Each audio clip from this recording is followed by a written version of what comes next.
Good morning. Good morning. Welcome to the Del Norte County Board of Supervisors meeting this day, November 9th, 2021.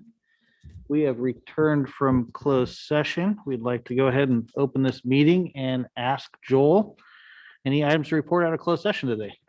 There's one item, the board unanimously voted to initiate litigation. That will remain confidential until the suit is commenced, and then the details will be available to anybody who requests them. Okay, very good. Thank you, Joel. Then at this time, I'd like to go ahead and call this meeting to order. Kylie, please call the roll.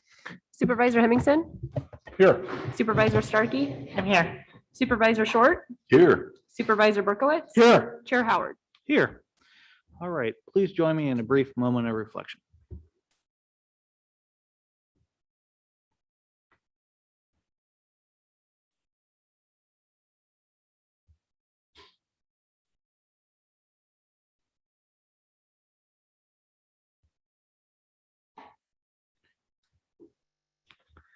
Thank you. Supervisor Berkowitz, can you please lead us in the Pledge of Allegiance? Please join me. Please stand. I pledge allegiance to the flag of the United States of America and to the republic for which stands one nation under God, indivisible, with liberty and justice for all.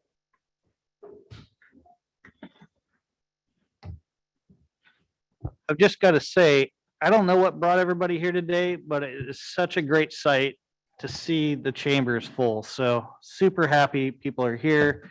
It's been not such a good sight to look out and stare across an empty bunch of seats. So thank you for showing up today for whatever reason you showed up today and participating in your county government. And with that, I'd like to go ahead and ask our CEO, Neil, are there any new employees to introduce at this time? None today, Chair. Okay. With that, then we'll go ahead and ask for any deletions, corrections, or additions by our board members to the agenda. Seeing none, let's go ahead then and move on with brief reports, starting with Supervisor Starkey. Thank you, Chair. So pretty quiet week for me, 2 weeks, but I want to start by saying that after our last meeting, I participated in a birthday celebration for our very own Antoinette Self. Kylie, the clerk of the board, had organized a very, very nice celebration. And it was really nice to see the Flynn Center family come together for Tony and celebrate her. She's a very valued employee for us. And so that was a lovely display of love. I attended several of the local redistricting meetings. I see several of the members here. It's on today's agenda for discussion. I watched so I could really truly understand your thought process and what went into why you made the decisions that you made. And in case I forget to thank you later, I want to take this time to thank you now for your thoroughness, your time, your commitment to this process. So I'm very grateful for that. I attended the first 5 special meetings. We approved an audit and then had some further discussions about the community garden. We received a letter from CDD regarding unpermitted encroachments. And so we're going to be working on that to get those violations corrected. I attended the local behavioral health meeting. I received a presentation from Gordon Clay. He comes here often and makes presentations about his program, Are You Okay? And it's a text messaging program for people that are feeling suicidal. He has these brochures at about 160 sites around Del Norte County. Also at that meeting, we received an update for the crisis care mobile unit, and that is still progressing forward. We received the grant. And then we learned more about the Housing First program that they are initiating and discussing, and how we can provide permanent supportive housing and rapid rehousing. I attended the city council meeting. I talked with constituents about speed tables on Pebble Beach. Constituents who would like to come up with some solutions for the speeding cars that go along Pebble Beach. At the beginning of the year, I approached CDD about pathways or sidewalks along Pebble Beach, and I kind of hit a dead end with that. That's been tried and has not been successful in the past. Does not seem like it's going to be successful for me now. So my next idea was to perhaps install some speed tables, and that seems to have hit a bit of a dead end too. But I'm a persistent gal and I'm not giving up. So I don't know what I'm going to do next, but we're going to figure out a way to perhaps slow that traffic down a little bit so our tourists and our locals can enjoy walking Pebble Beach because it's a beautiful area. I met with the sheriff and our code enforcement officer about some nuisance property on Del Mar.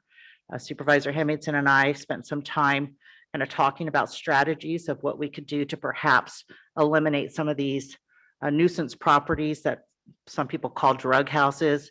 Of course, there's a lot that goes into labeling something like that. So we're at the beginning of that. Should there be enough information, I believe that code enforcement will be looking into developing a case under the Drug Abatement Act. And so that might be one way in order to eliminate those types of houses in our area. And finally, I said this would be the last time I bring it up, and I'm going to bring it up one more time. But I participated in the U.S. Capitol Christmas tree event. I was the chair of that event. So I spent a great deal of time planning it, but also had the best time ever participating in it. We had performances by our Del Norte High School Madrigals and Jazz Band, our community partners, mainly the nonprofits, manned stations inside the Cultural Center that included a cookie decorating program, ornament making and games for the school-aged children. They had a ton of fun. A huge shout out to our rec department, Kim and George, for being a huge part of the success inside with those games. Our clerk of the board, Kylie and Tony, whose birthday it was last week, were the stars of the show for the trick-or-treating event that happened. Also included in those trick-or-treating was Crescent City PD, Del Norte Sheriff's Department, CHP, the Harbor, the City Administration, CASA, and the Del Norte Ambulance. The city of Crescent City played a major role in getting the event organized and successful. Sonny Valero, Eric Weir, and Gil Rodriguez, so many others. The Chamber of Commerce. Michael Mavris is the 5th grader who performed the essay and he's going to be the tree lighter, the national tree lighter at the U.S. Capitol on December 1st or 2nd. And later that week, they presented the Sacramento, a Sunset High School student named Abraham Olamido traveled and presented the Secretary of Natural Resources with several handmade ornaments that he made while at Sunset High School. And let's not forget the redwood tree skirt that was made by our own Alan Windegroth and David Thompson. I know I say Alan's name wrong every time, but that will be displayed in the Vice President's office. Tomorrow, I'm traveling to Eureka to deliver beer that's donated by Porta Pints and Seaquake so that these could be served at the national events that are going on at the Capitol. Alexander Family Farms is donating their eggnog as well. And Michael Mavris, of course, will be there to present his essay. So as this project wraps up, I want to thank everybody for participating in the festivities, but also making this event so successful that we found ways to put Del Norte County on the map. We found ways to get our name mentioned at the national federal level. And that's because we came together as a community, and it took, the harbor, the city, the county, so many people participated in this, the school district. And it was just a wonderful showing of what we are as a community. So that is my report. Thank you for that great report, Supervisor Starkey. Supervisor Short. Thank you, Mr. Chairman. Since our last meeting, I've dealt with a constituent multiple times in regard to the Crescent City PD, Del Norte SO, in regard to a property crime. Listened in on a presentation for a web-based system for placing mental health patients across the state called Transfer All. This is a company that's out of Texas, and their system aids in finding beds for mental health patients in the region and across the state. Pretty remarkable thing. Hopefully we can implement that here, as we do have trouble placing these mental health patients in beds and often have to travel a long way. So hopefully that will come to fruition. Attended the North Coast EMS JPA meeting where we discussed the permit request for Del Norte Ambulance to have an exclusive operating area. Attended a meeting of the tri-agency. I also attended that Capitol Christmas tree event, and I really want to give a shout out to Valerie for The effort that she put into that, it was an absolute great event, a lot of fun. The kids had a blast, and it was just put together so well. And I just can't give you kudos enough for organizing that event. Attended this special meeting of the Board of Equalization here in the chambers, listened in on the city council meeting. Attended a meeting of the request for proposal selection committee for the operation and maintenance contract for RCTA. Attended the bi-weekly COVID check-in yesterday, hosted by Del Norte Ambulance, Charles Tweed there. And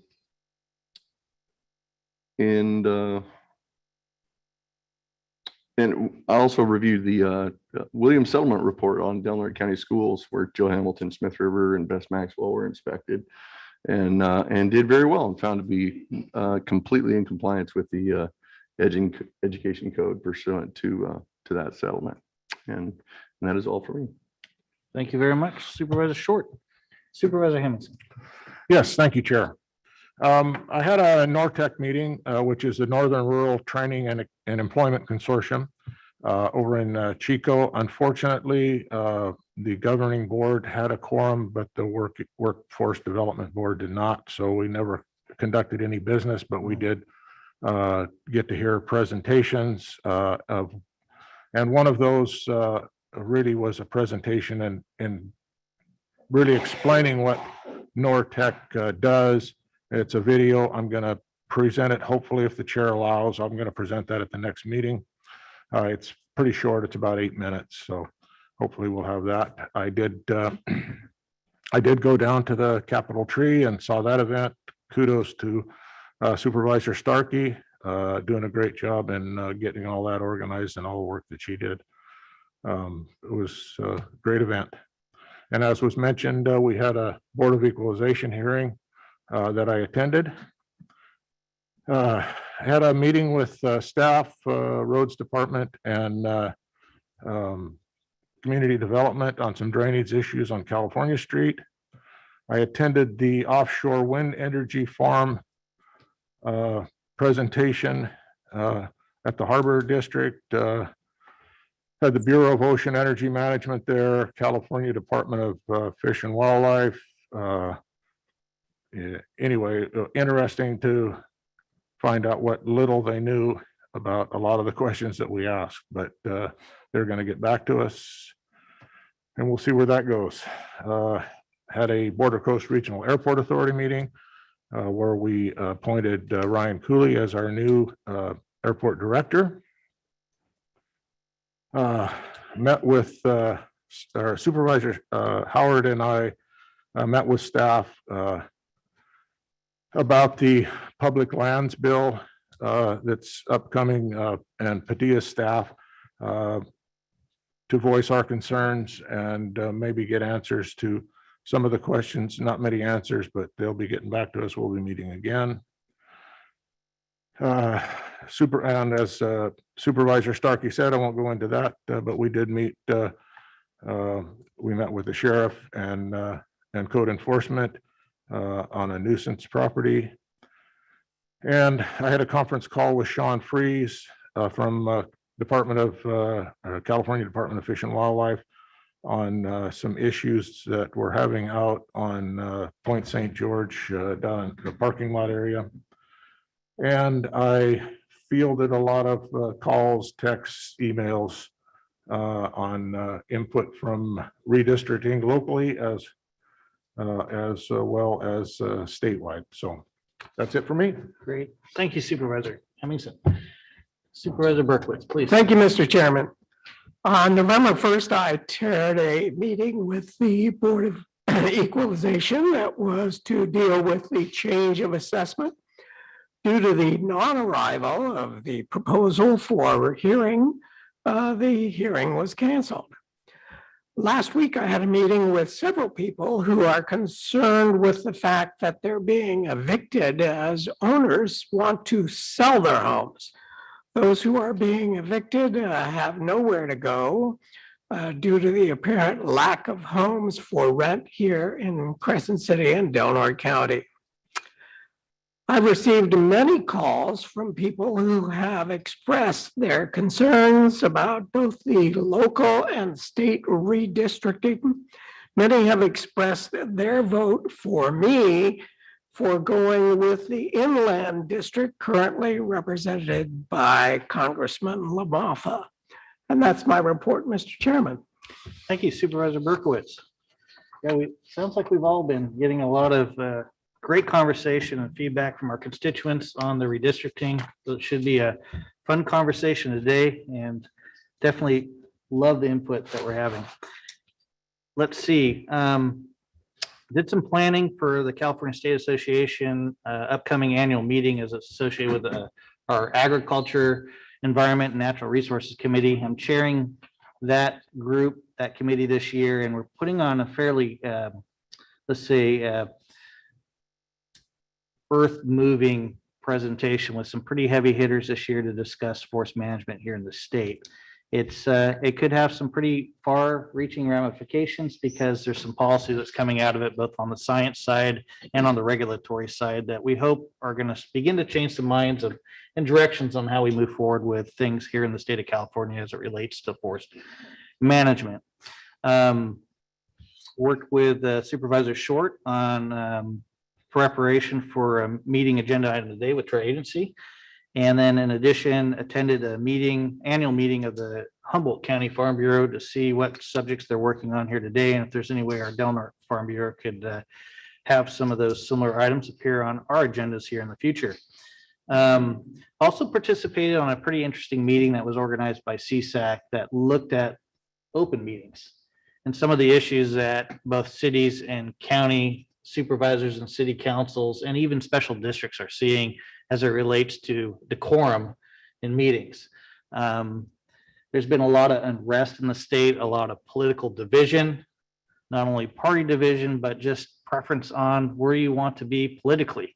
And those that decorum has changed a lot, where for instance, in Los Angeles, podiums were getting thrown around and people were having violent outbursts. And there's been a lot of language that wasn't appropriate to have in these public settings. But it's been an interesting discussion because it all wrestles around the issues of the First Amendment and free speech.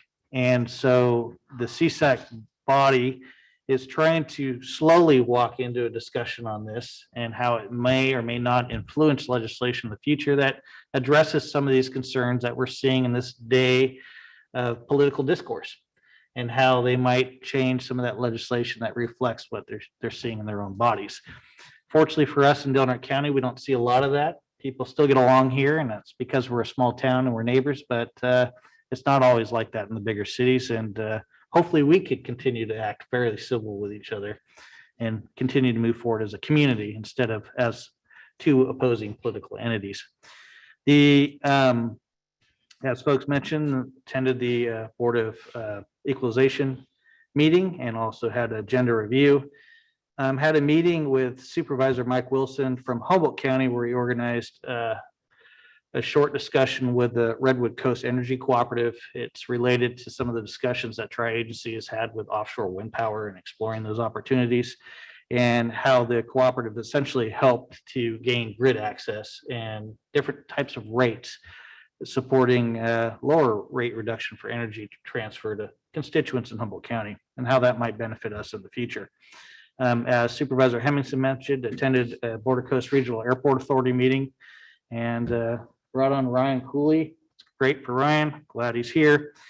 And then as Supervisor Hemmingson mentioned, also glad we finally had an opportunity to meet with Senator Padilla's staff, Roberto, Nate, and Sarah. Nate and Sarah are in the Washington, D.C. office. Roberto here is he's basically our district representative to the senator.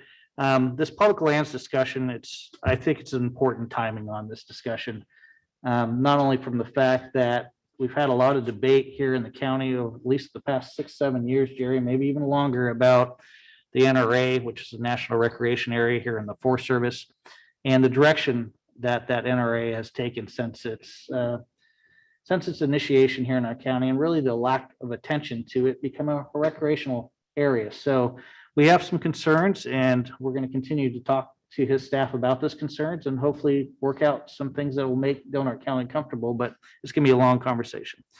And with that, I'll just say happy birthday to my mom, 79. Keep going, Mom. Love ya. And we'll go ahead and move on to our consent agenda at this time. So this would be comments on the consent agenda, if you have them to make, which are items 1 through 16 on our agenda. Chair, I'd like to pull 12, 13, and 14 for a quick question. You bet. All right, we're gonna pull 12, 13, and 14. Let's go ahead and take public comments on the consent agenda, please.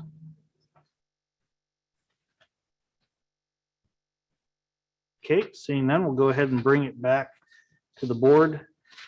Supervisor Stark, do you want to have those discussions now?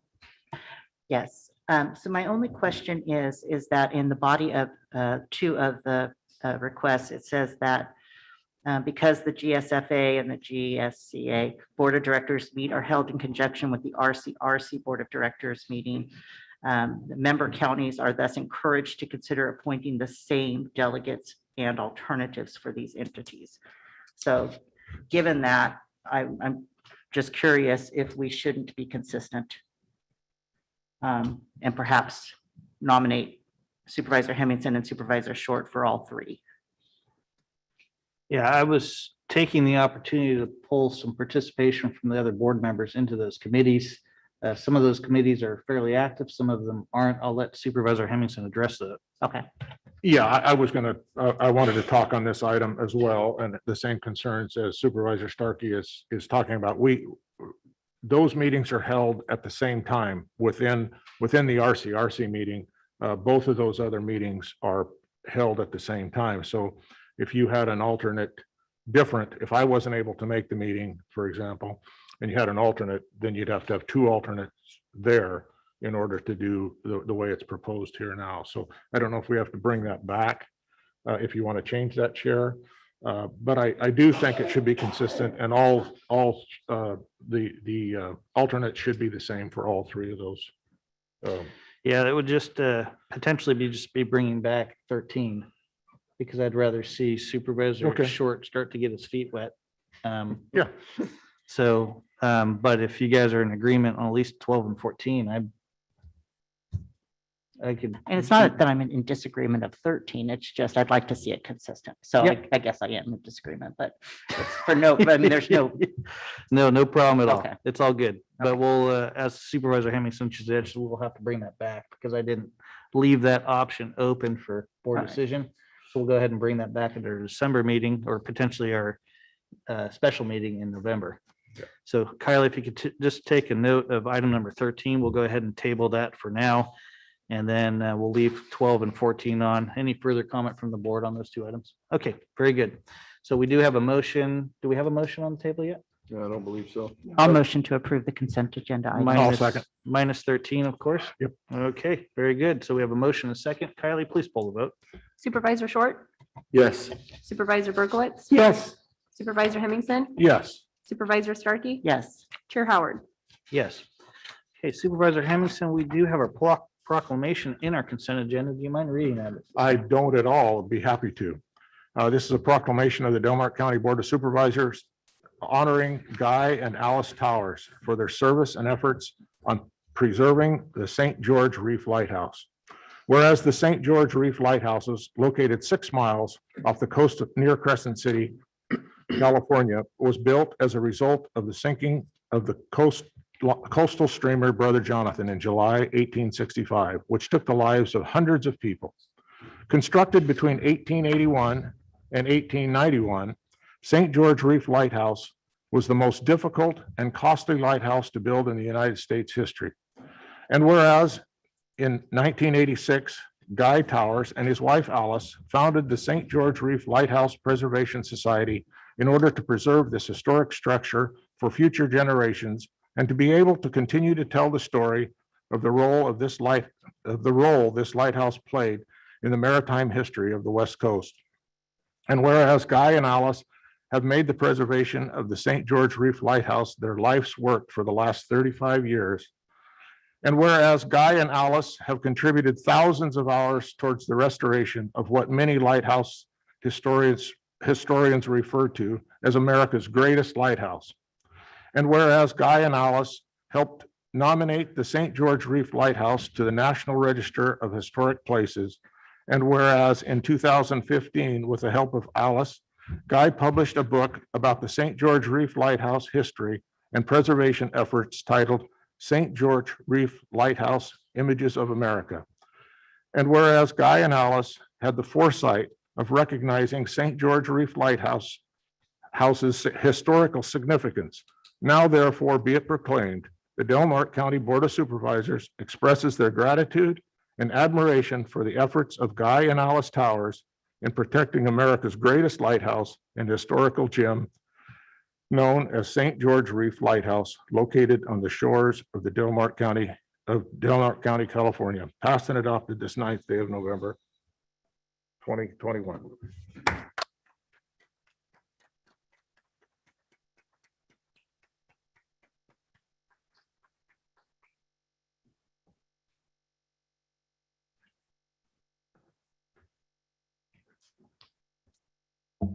Thank you so much.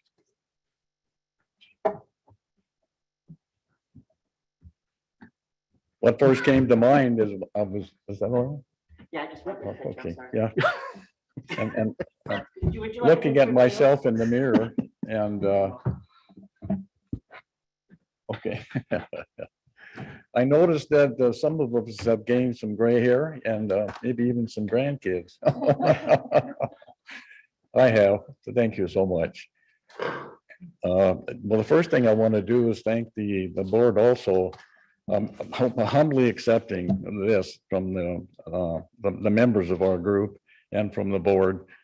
I first want to thank the board for their efforts in getting through this new lease agreement. We had a few challenges, as you probably know, but everybody was patient. So I want to thank the board and the city planning and risk assessment for wading through all this. We have an expression at the group that's borrowed from NASA. Failure is not an option. So we have steely determination. And as you pointed out, many reasons for restoring, preserving, recording the lives of the keepers that served out there. I have met many of them, and that lighthouse was extremely important to them. And we have had at least 2 people who have come out to the lighthouse at their final wish before they died. I mean, so anyway, this lighthouse has historical and very spiritual significance. So, and I want to, if I can briefly just ask the members of our group to briefly stand, if that would be okay. Absolutely. And anybody that's up, including give them all a hand.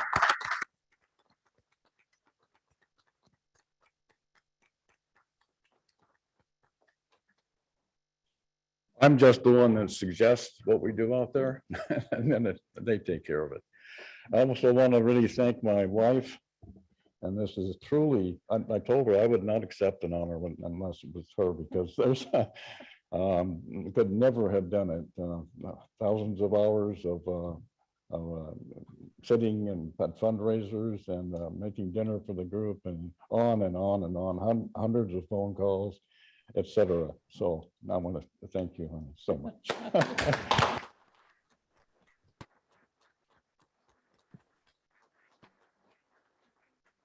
You want to say something? Just thank you for your support. And we love Crescent City. You know, we lived here several years and we live in McKinleyville now, but we come up here often. Thank you. Thank you so much. You're welcome. Thank you. Thank you. Thank you.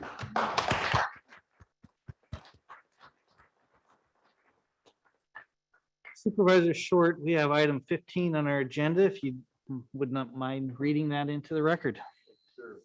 The resolution of the Board of Supervisors of the County of Del Norte, reappointing Gerald B. Cochran to represent Del Norte County on the Board of Directors of the Golden Gate Bridge and Highway Transportation District. Whereas Delaware County is a part of the Golden Gate Bridge Highway and Transportation District. And whereas this membership allows the Board of Supervisors to appoint one representative to sit on the Board of Directors of the district and to serve at the pleasure of the Board of Supervisors. And whereas section 27-124 of the Streets and Highways Codes provides that the board's appointment shall be reviewed every 2 years in January. And whereas the Board of Supervisors of Delaware County wishes to reappoint Gerald D. Cochran to represent Delaware County on the district board of directors.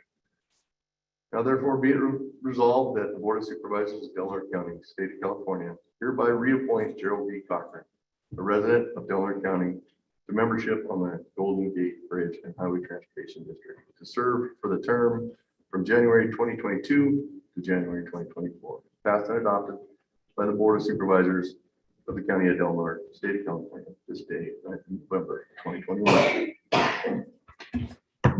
And I did not have my mic on the whole time. I did that. Sorry about that. It's okay. You're pretty loud, Supervisor. And happy I see birthday. Jerry here. Happy birthday, Jerry. Come on Happy up. birthday. It's really been an honor, believe me. I believe I'm the ninth member from Crescent City, Del Norte County to represent this county on that board. Currently, I serve as a vice president. I go in as, or second vice president, going as first vice president. And in 2 years, I'll be president of the board. And we've had every member, starting with, well, except for Mr. Westbrook, Herb Feely from Klamath, and John Frazier and Ed Frazier, and now myself will be chairman of the board. So it is quite an honor. Just a few statistics so you guys know that we've got an uphill battle, not so much with the bridge itself, but for our bus and ferry service. We're on our bus service because of the relief funds that come from the federal government. We were able to retain all of our employees. We were looking at laying off 145 bus drivers in there. Currently, we're down. We're only running about 34% of what we normally run, and on our ferry business, it's even worse. We're only running about 12% of what's really there. A couple projects that or the main project we've been working on is the suicide deterrent system for the bridge. Historically, we've been losing about between 30 and 40 lives a year. Even though it's still up, we're in the process. It was a $144 million contract with contingencies of $70 million to make sure that we got everything done. I had a meeting just last Wednesday. The contract was supposed to be finished in 1,400 days. They've been at it 1,700 days, and they still got probably 600 days to go before they finish. They've got 264 of the support arms up out of 369, so that's 71%. The one retrofit that we had to do because of the little extra weight we were putting on the bridge on the west side, we're 95% completed on that. We've got 3,767 feet of that done. And that's off the side of the bridge. You can't see it, but so it deflects the wind up. We still have a little problem with the singing rails that, if you hadn't heard about, when they took the old rails down to help lighten the bridge, they put up new rails, and they when the wind blows, they kind of whistle a little bit. Some of my fellow members, they're not real happy with that. And then let's see, well, the travelers underneath, that was part of this contract. They've got about 74% of that. There was 50,000 lineal feet of tracking that need to be put up. And that's for underneath the bridge that have your working platforms. So anyway, being the representative for Del Norte County, it's quite an honor. So thank you very much. All right.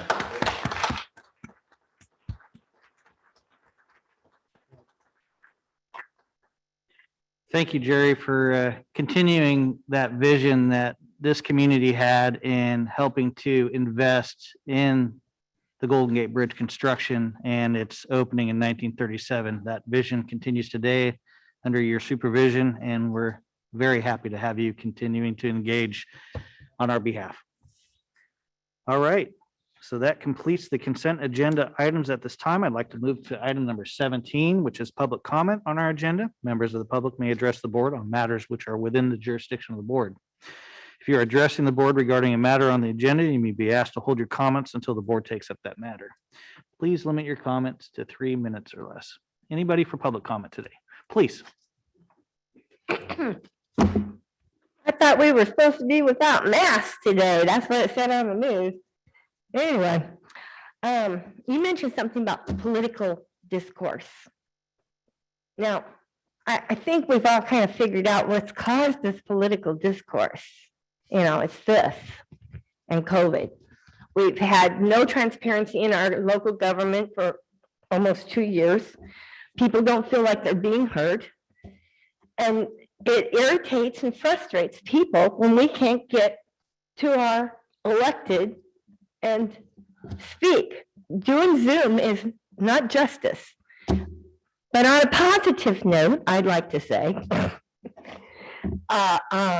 Saturday at 5 a.m., I watched C-SPAN in the morning, and there was a lady from Crescent City who spoke, and the guy that was doing the show, he said, Crescent City, California, that is a must place you have to go. And I thought you might be interested to hear that. Thank you. Absolutely. Thank you for that report. Kylie, do we have any public comment by Zoom today? Yes, give me one moment. Thank you. It looks like she lowered her hand. Never mind. Okay. Oh, wait, Nope. we do have one. One All second. right. Groundhog Day.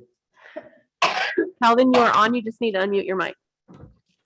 Hi, is this appropriate time for the cost plan or the master fee plan? Is that later? I can't hear him. What did you say? The No, master fee it's- ordinance is taken up later on, Calvin. This is Later, for cool. general public comment. Perfect, thank you. Okay, is that the last of them then, Kylie? That is it, Chair. Okay, thank you very much. Then we're going to go ahead and move on to item number 18 at this time, which is our COVID-19 update. Let's see if Dr. Stutz is with us today. I can't tell if, is he on? Okay, terrific. I am, yeah. Can y'all hear me? We sure can, Doctor. Good morning. Good morning. Sorry, I'm having a little bit of internet connectivity issues secondary to the storm activity in my area right now. But so let me know if you can't hear what I'm saying. You bet. So things are looking again pretty good for Del Norte in terms of COVID cases. Over the weekend, we had 8 new cases. We had 2 cases today already so far. Right now, we have 2 hospitalizations. One of those individuals is from our county. The other one is, from Crescent City. The other one is from elsewhere in the county. We had 1 new death in the last week on the 2nd of November, but that death was not a resident of our county. They were a resident up in Oregon, so it doesn't really go on our totals. As far as vaccinations, we're at 50.7% fully vaccinated. We're at 6.7% partially vaccinated. We saw a jump in vaccination rates in 12 to 17-year-olds. We're up 29% from 26% last week, which I thought was encouraging. The other age groups, we have about 40% vaccinated for ages 18 through 49. I'd really encourage that age group to seek out vaccination. Those people are at some of the highest risk anywhere, and because they're the most active in the community. Ages 50 to 64, we're about 57% of those individuals are vaccinated. Definitely like to see that number higher, especially since if you're ages 50 to 64, you're at higher risk for bad outcome from COVID. And then 73% of our population age 65 and over are vaccinated, which is awesome. On that note, just wanted to let everyone know that the approval process has gone through for Pfizer for ages 5 to 11-year-olds. Those vaccines are available through Open Door, UIHS, Walgreens, And then the state team operating Monday through Saturday, 9 to 6 behind the hospital, is also providing those vaccinations for children. I'd really encourage that for school age children, especially who are attending school. I think that's going to be an important measure. And that's where we're at. Great, thank you. Any questions or comments from the board at this time? Supervisor Hemmingson, please. Yeah, thank you, Dr. Stutz. Appreciate the information. Are those vaccinations for 5 to 11, are they available now, today? Yes, it's my understanding they are available at those locations right now. Okay, and the other thing, from our last meeting to this meeting, you kind of moved the finish line on us again a little bit about requiring us to be in the orange state for 4 weeks before we can remove the mandate on masks. Is that correct? Yeah, I think I stated that during the last meeting, though, that I was gonna that I was hoping to have us in a in a lower tier for at least some period of time. I hadn't really come up with a number, but I don't really say that I moved the finish line. What that's going to require is essentially for our community, somewhere between 2 and 4 new cases per day, no more than that. We're there right now. We just haven't been in it for very long. Okay, my understanding was the only requirement that we were going to have to remove this mask, the mask mandate, was that we got to 55% vaccination rate. So if I misunderstood, I apologize. I'm sure we'll be there soon enough. All right, let's go ahead and open up to public comment. Please. So last night on the news, they said that we no longer needed to wear masks. And that's what that was KCRA or KCRA, I don't know, the news station down in Eureka. Del Norte County and Humboldt County no longer were required to wear masks. So now we get conflicting reports once again, because Mr. Stutz wants to flip-flop so much. Thank you. That was an outdoor requirement. You're no longer required to have them outdoors. No, that was indoor, outdoor. No.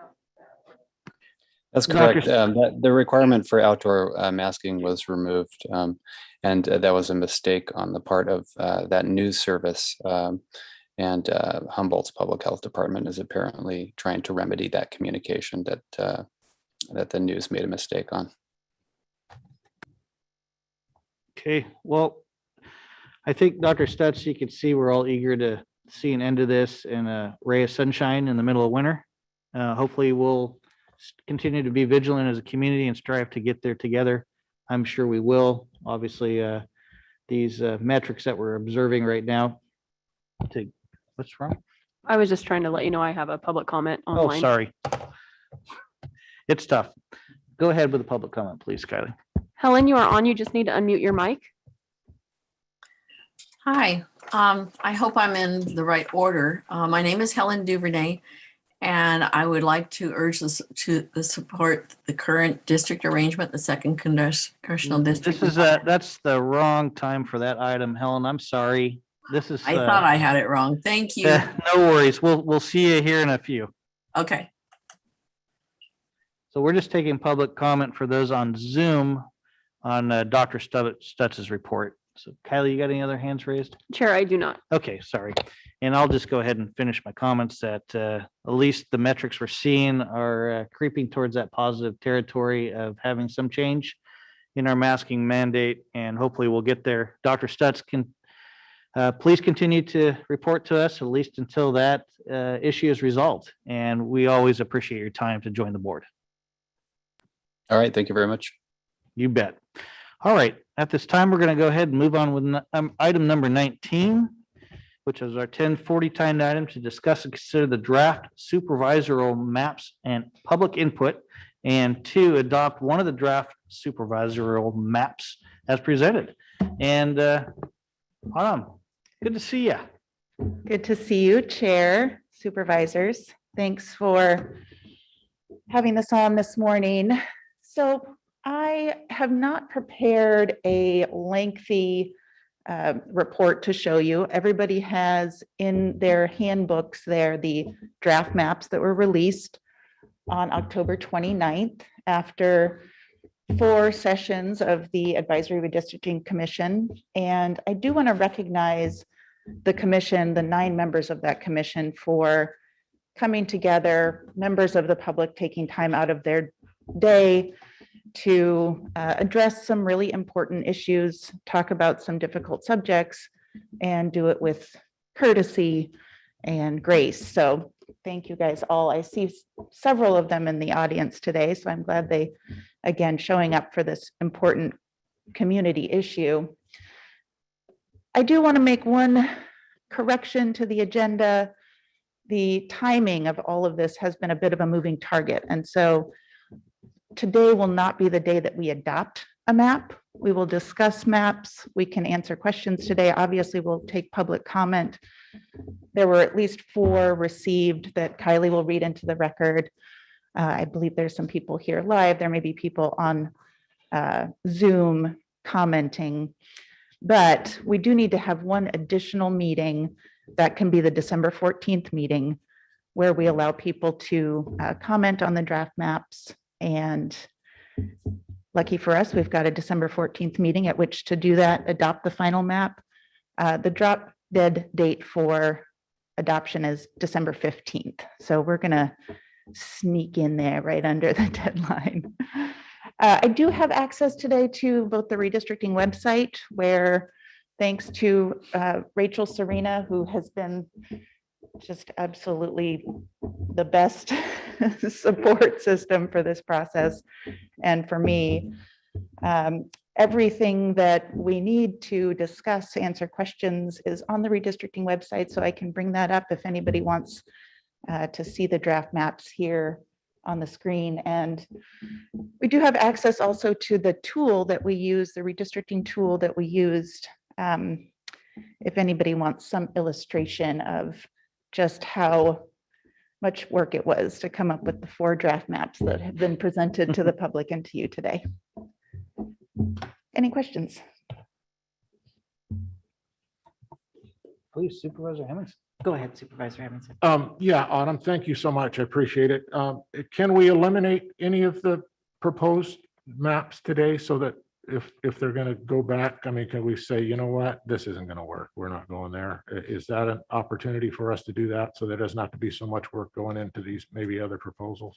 I actually think that is an option today, and it's a potentially a good one. If we want to narrow from 4 to 3 or 2, Yeah. and keep taking comment over the next couple of weeks before the next meeting, I do think that is an option today. Great, thank you. I think if we do that, we'll love to have some visuals if Ms. Serena can put those up for everybody. And then, so today, do you want us to give you our feedback on this, or are you looking just to kind of have it presented? I think that the appropriate thing to do would be to answer any questions that you guys have, and then open up for public comment, and then come back for any action you might want to take today. So questions, clarifications first, and then let's hear from the public. Okay. You bet. I don't necessarily have any questions, but I met with you yesterday just for transparency, because any questions that I had, you kind of answered for me yesterday. With regard to if we clicked off on certain areas and what that actually does to the numbers. And I watched all the meetings, so I tried to really understand that process as it went along. So I'm with Supervisor Hemmingson with if we could just eliminate 1 or 2 of these maps that just don't seem to work. And then we're going to be left with the 2. My question, I guess I do have a question, is if we are left with the 2, can we wiggle room any of those lines? So I think it is possible to wiggle room some of those lines.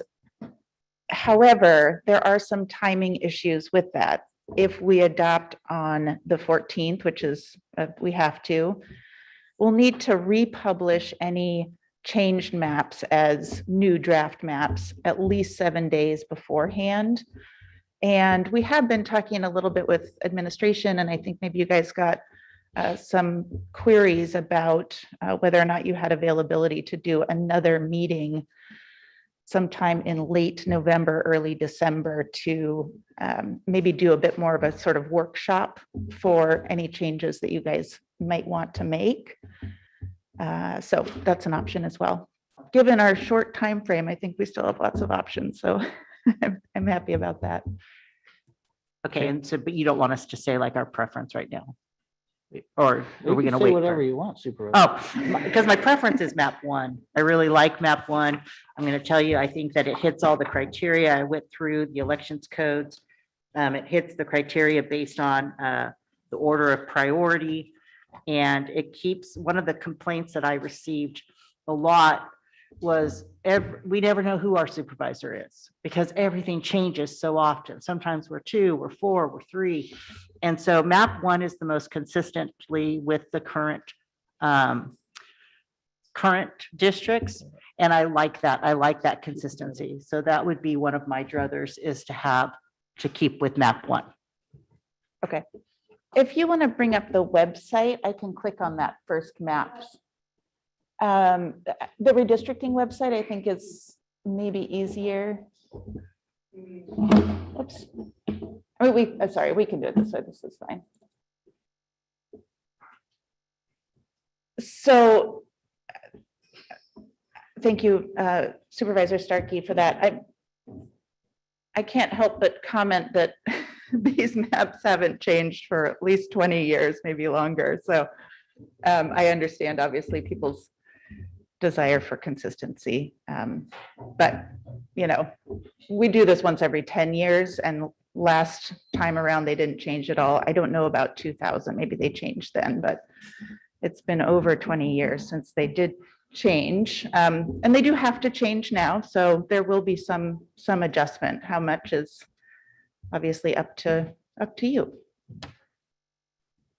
Any other questions or Supervisor clarifications? Berkowitz, please. Yes, I agree with Supervisor Starkey. This looks like the least change, and yet it has a very good impact. So I would agree with Supervisor Starkey that this looks like the best that you could possibly have as far as the district are concerned. Great. Thanks for that input. Supervisor Short, anything to add right now? Nothing to add to that. I couldn't agree more. This seems like the most common sense option for us. So if I may, I will bring up one criteria under 21,500 of the elections code that does have to do with keeping incorporated areas together if possible. And so you'll notice that the other 3 maps actually do that, necessitating some larger changes elsewhere. But I do think that's something that should be considered and discussed as we move forward. Very good. And I want to say that is under 3. And so it says it listed in the order of priority, so that to the extent practical, the geographic integrity of a city or census designated place shall be respected in a manner that minimizes its division. But none of these maps are going to be perfect with that, because we divide up Smith River, so it's, to the extent practical, and then, but that's number 3 on the priority list. We're not dividing up Smith River. It's not with any of those other maps, because one of the maps in District 4 goes all the way up to 101. Yeah, these 3 maps, 1, 2A, and 2B, all keep the river, the current boundary Yeah, here that's what I'm seeing too. between 3 and 4. Map, yeah, the 4th map, which we've called map 3, sorry. Which wasn't the one you were looking at. Does change that line. So there is one map that Yeah, I'd have to protest that because I don't want to lose my constituents in Smith River. Well, I would definitely arm wrestle for Smith River. If Jerry wants to. I probably want to I'm arm good to wrestle go right for now. the airport, but we can't do it that way. We have to. It doesn't go into the town of Smith River, it just goes to Credit Drive, right? One of the maps.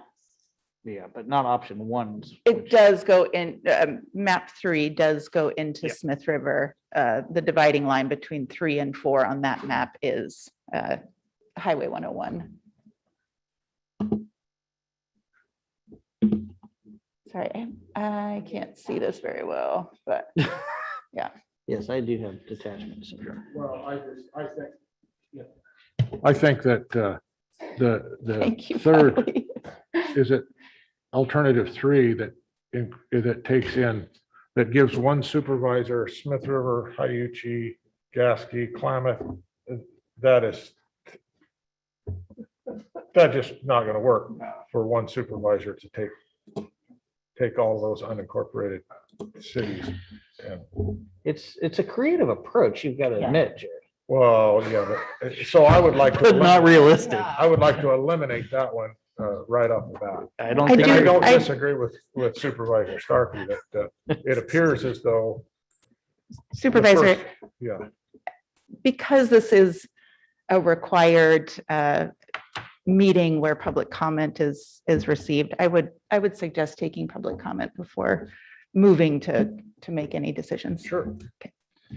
Well, I didn't make a decision. I just. He was- Well, he I- was- It felt he was- dangerously close to I emotion think we're there. having some discussion and there I was, shouldn't say that. I guess I was making a decision. without it's the okay, public we would have restrained you. Let's go ahead and open up for public comment. Love to hear some public comment on this today. Sure, I have a few written. Do you want me to do those first? or- Sure, absolutely.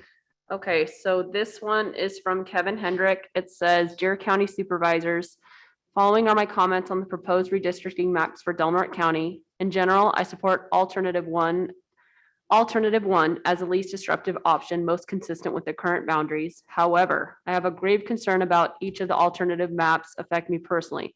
All the alternatives presented move me from District 5 to District 4 by expanding the district line to the end of Malone Road. I respectfully ask that you move the district line back to the original boundary on the railroad right-of-way. It should be a policy of this redistricting process to not move any elected official from the district in which they are currently serving to another district if the result of the change would render the elected official ineligible to continue serving. If this was done to any sitting county supervisor, this would be a problem.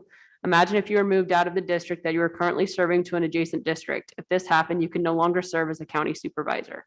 This is the issue that I am raising for your consideration. I am an elected member of the Del Norte County Democratic Central Committee representing District 5. While this may seem a minor elected office, it is in fact an elected position. If you approve the change that moves me into District 4, I will lose my eligibility to continue to serve as a representative for District 5. I will in effect lose my elected position due to a realignment of the district borders. If moving me to a different district was intentional, this looks like political gerrymandering. If this was an honest oversight, then this can easily be corrected. There are only about a dozen voters on Malone Road from Railroad to the end of Malone Road. This number of voters would have an insignificant effect on the numerical balance if these voters were returned back to District 5. I urge you to make this minor correction, whichever alternative you select. Whenever possible, redistricting should not impact a current elected official from serving in the district in which they currently reside. Thank you for considering this important policy guideline. The next one is from Jean Fiquette Jones. It says, I request that draft map 1 series be adopted.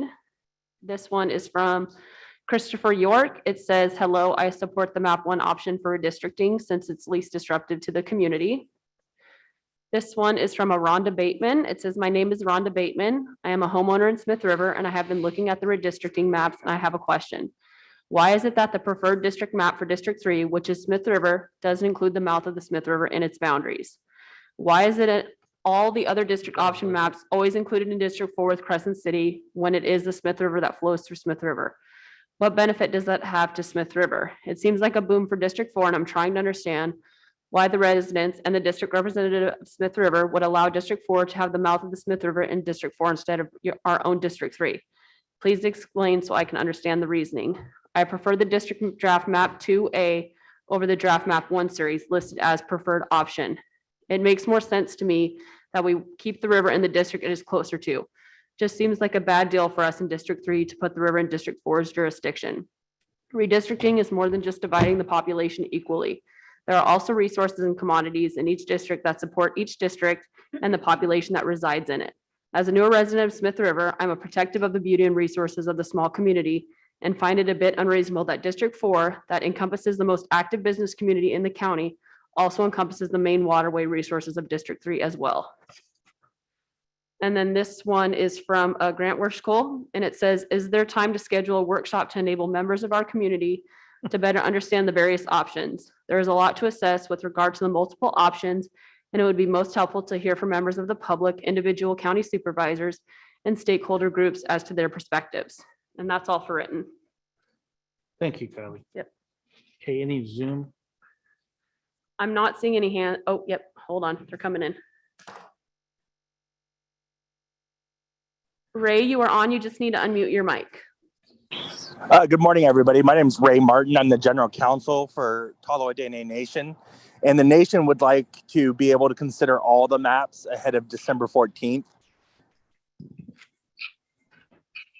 And would like to be able to submit comment at that time.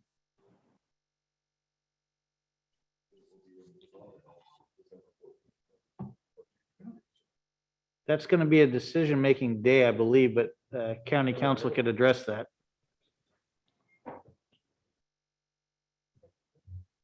So the way that it works is that if all of the maps that live through today, people will be able to comment on those maps up until the decision day. And that's actually specific to this process. We do have an email address set up so that people can submit written comments as they did that Kylie just read. And so having that written option is required, not just because of COVID and modified rules, but because one of the most important aspects of this process is to allow for as much public engagement as possible. So yeah, I guess there's been a lot of public engagement for community to this date to come up with these options that the board is now considering. I'm concerned. I know that the tribal council Potalawa meets on a weekly basis. I'm curious why they need that much time, but I don't know. I suspect we'll find out. I'd love to hear the communication anyway. Any other public comment at this time? Yes, give me one moment. Gino, you are on. You just need to unmute your mic. Okay, yeah, hey, good morning. This is Gino DeSaleni, and I had the pleasure of sitting on that advisory committee. And I also reside at 2400 Malone Road, and I would be affected by that proposed change, and I'm in favor of it. I'm in favor of that draft number 1, which seems to hold things together as they are, but makes a slight change by including the, in my case, the north end of Malone Road in District 4 instead of in District 5. It has always, I've always wondered why I should be in a different district than the, I guess, the west end of Malone Road. Seems sense that we would all be in the same district. And I understand, I listened to the comments made by Mr. Hendricks. I would hope that he could run for his position in the District 4. So that's all I've got. Thank you. Thank you. Chair, I don't have any other hands raised at this time. Great. Then let's go ahead and open up for the public that is with us today. Good morning. Good morning, Chair Howard and County Supervisors. I'm Tamara Layton, and I am currently a resident in District 1, and I also served on the committee. And I have a comment to read from one of my neighbors. Hi, Tam. After some consideration, Dick and I would like you to know and to form whomever we would like to stay in District 1. One of the proposed maps moved all of the beachfront properties into District 2. I'm in agreement with Dick and Penny that I feel more a part of the downtown urban area than I do feel a part of the Pebble Beach Drive area, because I live in more of a commercial area in the community. And so that's my opinion about my personal home. As a committee member, I really prefer the option of alternative 2A. Alternative 2A keeps the city of Crescent City in one district as much as possible. And given the rules about keeping cities in one district when possible, I think that's important. I also think that the way that we interact with our community, because we are members of the city of Crescent City, changes the way that we function in the community. We have 2 public meetings to attend. We have city council meetings and county board of supervisors meetings, all representing us. So I have a preference for District 2A because it keeps the city of Crescent City as much as possible in one district, in District 1. I also, through this process, we, and in all the maps except 2B, we move the residents living in the harbor area to an urban district rather than what's predominantly a rural district. And that little portion, just in case you didn't notice that, that was pretty much a talking point in a common agreement about the folks living in the harbor area. District 2B leaves them where they are right now rather than moving them into one of the city districts. And that's all my comments. Great. Thank you for your Thank time. you.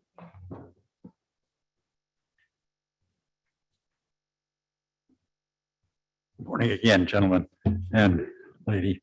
I'm in favor of map 1. It kind of puts everything the least disruptive for your county clerk who has to do the registration. With the one exception, if there is a way to adjust Mr. Hendrick's issue, I'm certain he'd appreciate it, and he had asked us as members of his central committee to do that, and we said we would. So with that, I'd like map number 1 because it keeps everything pretty much the same as it has been. Thank you.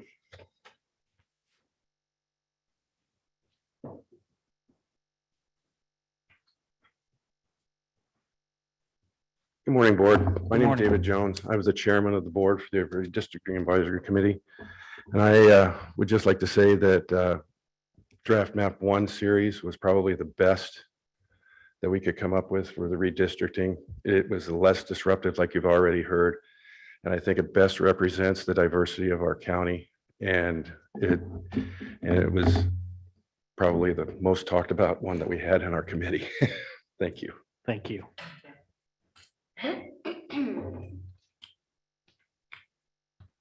Good morning.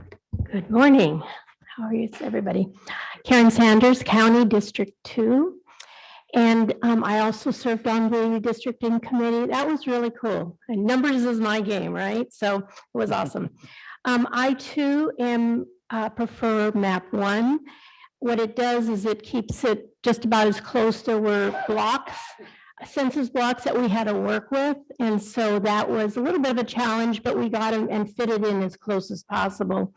What it does give is 2 supervisors to oversee or represent the city, and 2 that also represented our wild wilderness, mountain area, forestry, and so forth. And so I think that was a good mix. And I think they say if it's not broke, don't fix it. So I think it was very good. Map 2, it just put 1 supervisor in the city, and so I that was the consequence of that one. And 3, I don't think a supervisor could represent that entire area, and it's very diverse. So I think I would support, not even moving forward with number 3. So thank you. Thank you. Okay, any further public comment? Go ahead and bring it back to the board then. Yeah, if I could. Please, Jerry. Yeah, and I know that I almost stuck my foot in my mouth and went a little bit too far. I'm a little offended that somebody doesn't want me to have the whole mouth. I already have half the mouth of the Smith. But besides that particular map would district me out of my district. I would no longer be in District 4. So that's why I was looking to try to get rid of that, but that was just a personal thing. So I think we have addressed this already once, but it was many, many months ago. I think it was an issue that Supervisor Starkey raised. If somebody gets redistricted out of their district, at least at the Board of Supervisors level, you finish out your term. And then you run again in whatever district you're in at that time. You don't just evaporate from your board. Whether or not that's true for Mr. Hendricks, I don't know. I would be guessing that that was the case there. But That's interesting that you say that, because Supervisor Starkey would then become my supervisor, and I wouldn't have. and that would be a very good choice for you. Yeah, and I wouldn't know who to vote for, whether myself or her. So that would be a problem, but we're on different terms. Yes. So I wouldn't be able to, if I was to run again, I wouldn't be able to run again for 2 years. I think that's true. I think that is true, although that's not something I've seen discussed anywhere. Yeah. It's an interesting question. I mean, the truth is, people get redistricted out of their districts. You know, it does happen. So it's not something that legally we say, you know, consider whether or not somebody's redistricted out of their district. I just want you to Obviously- understand my position is all. Of course. I wouldn't say we can't do it. I'm just saying that's my position, is I really don't want to be removed from my district. I will just say, I didn't realize that one of them redistricted somebody out of their district. I didn't realize that. So any other questions or comments? Sorry, I will say one more thing. You know, we have been talking about this for a while. I came to the board early on, I think in the spring, to raise this issue. However, I also want to say the draft maps were only published on October 29th. So how much time people have actually had to engage with this process. Would I have loved it if they were there in August at our first redistricting commission meeting? Sure. But honestly, it would have been kind of boring because we didn't have numbers yet, you know? So people's engagement at this stage makes sense because we've only had access to those draft maps for 10 days. Well, I would mention if there are concerns being presented, especially by some of our sovereign nations in our backyard here, then I'd be a little bit more proactive and reach out to them and try to engage them. Yurok, Elk Valley, Palo, obviously, let's see if we can't do that if there are concerns lying out there. Well, and I think the other side of this is it looks like, I mean, there seems to be alternatives that are acceptable to the public and to the board. So with that said, I think we're moving in the right direction. Yeah, I think that, you know, the big kind of remaining question now that we've gotten some public comment to you guys is whether or not you want to schedule that additional time in November to kind of fool around with the redistricting tool and start to kind of understand, to Mr. Hendrick's point, you know, the idea that something can be easily remedied, it really doesn't work that way. Blocks are oddly shaped. You think, oh, I'm just going to press here and change a little, you know, 12 people voter situation, and all of a sudden, you know, the block is bigger and different than you thought it was going to be. And so I do want to stress these 4 maps were not easy to come by. To have them adhere to the rules, they weren't easy to come by, but I also understand that the public and the board may want some additional time visualizing that tool. So Watching you mess with that tool as you guys were having your discussions, I would kind of shudder to grab the mouse on my own and start pushing lines here and there because it was obviously a challenge for you guys. I'm offering with some reservation. It's not like I'm itching to dive back in. However, we do have the time if it's something that you guys think would be valuable. Yeah, I just want to point out that under the 21500 of the election code, under number 2, It says that communities of interest do not include relationships with political parties, incumbents, or political candidates. So, even though he brings up that point, and, Supervisor Hemmingson has brought up, we can't, that's not a consideration. Am I correct? You can't consider incumbents. You're referencing Mr. Hendrick's point Yes, that yeah. or Or even elected if- to this if position, so you need to not Supervisor move the line. Hemmingson- Yeah, I mean, I'm saying in She's trying general. to push me out. I'm not trying to push you out, Supervisor Hemmingson. I will say that having one person be moved out of their district is not an example of gerrymandering. So his point there is not well taken. I will also say we did look at the numbers. He said there were 12 voters there. We didn't look at voters, wasn't a consideration, but there are close to 150 people over the age of 18 in that one block. In that one block. Right, So there's 355 So- total.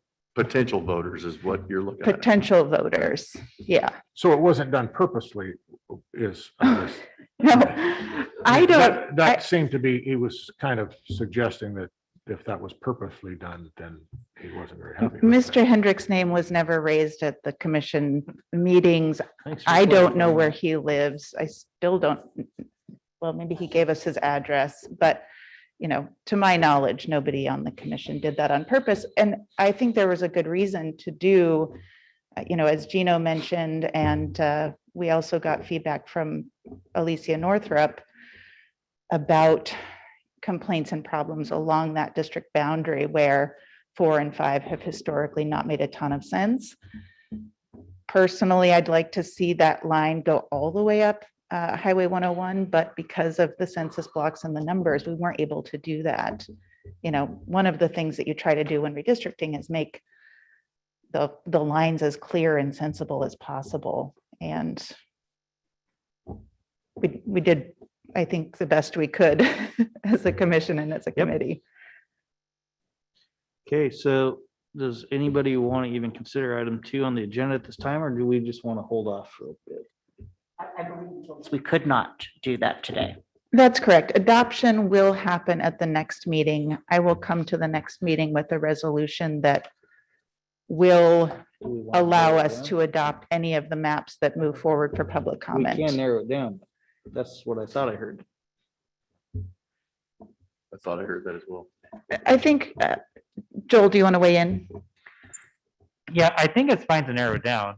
That'd be more like board direction rather than, an adoption. But the real official act of adopting will be by resolution at a later date. Okay.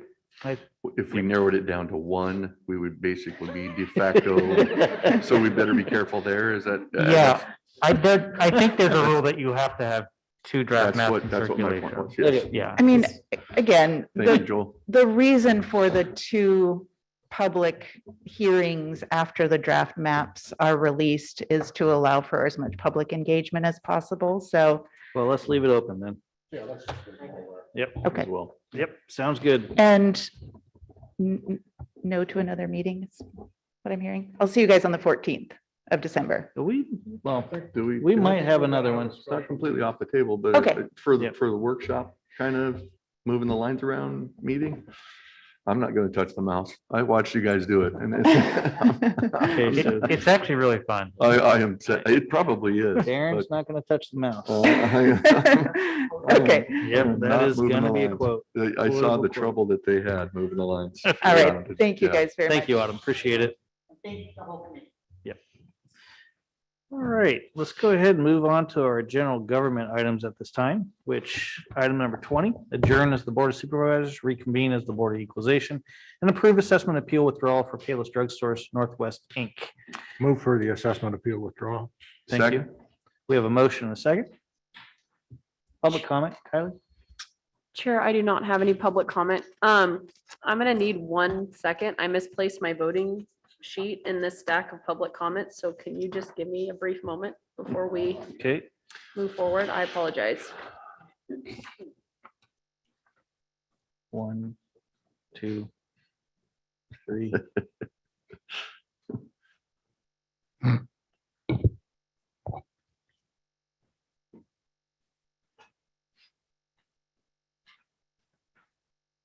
I don't know what happened to it. So let's move on. Neil, So can we I, make note could of we this in clarify the Kelly's motion in the second, evaluation, please? Seconded. Okay. Okay, Supervisor Starkey, Yes. Supervisor Berkowitz. Yes. Supervisor Short, Yes. Supervisor Hemmingson, Yes. Chair Howard. Yes. All right, and at this time, let's go ahead and move on with item number 20, which is adjourn as the Board of Equalization, and reconvene as the Board of Supervisors, and approve and adopt the memorandum of understanding between the County of Del Norte and the Del Norte County Employees Association, SEIU Local 1021, effective September 1st, 2021, to coincide with the expiration of the previous agreement, as requested by the County Administrative Officer. Neil? Yes, thank you, Chair and Supervisors. This is the successor agreement to the MOU between, as you stated, the Del Norte County Employees Association and SEIU Local 1021. I just want to say thank you to all the people that were involved in this process. It was a nearly 4-month-long process. Say thanks to the representatives of SEIU 1021 as well as the county negotiating team. And before you today for adoption is the agreement for a 3-year term that expires in August 2024. Great, thank you. Mr. Chair, I'd move to approve. We have a motion to approve. Second. And Second. and a second. Let's go ahead and open it for public comment.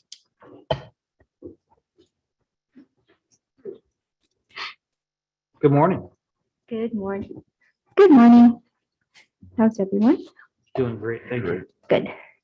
Norma Williams, Chapter President of the Del Norte County Employees Association, SEIU 1021. As obviously, as you note, the tentative agreement is before you today for final adoption. We approved it as a union last month on October 20th. It was ratified by our union. I too also want to commend the county administrative team, as well as the members of our negotiation team, Robert Williams and our field rep, Steve Fessler, for the 4-month work that went toward into negotiations on this actual agreement. Actually, for the union team, we started very early this year.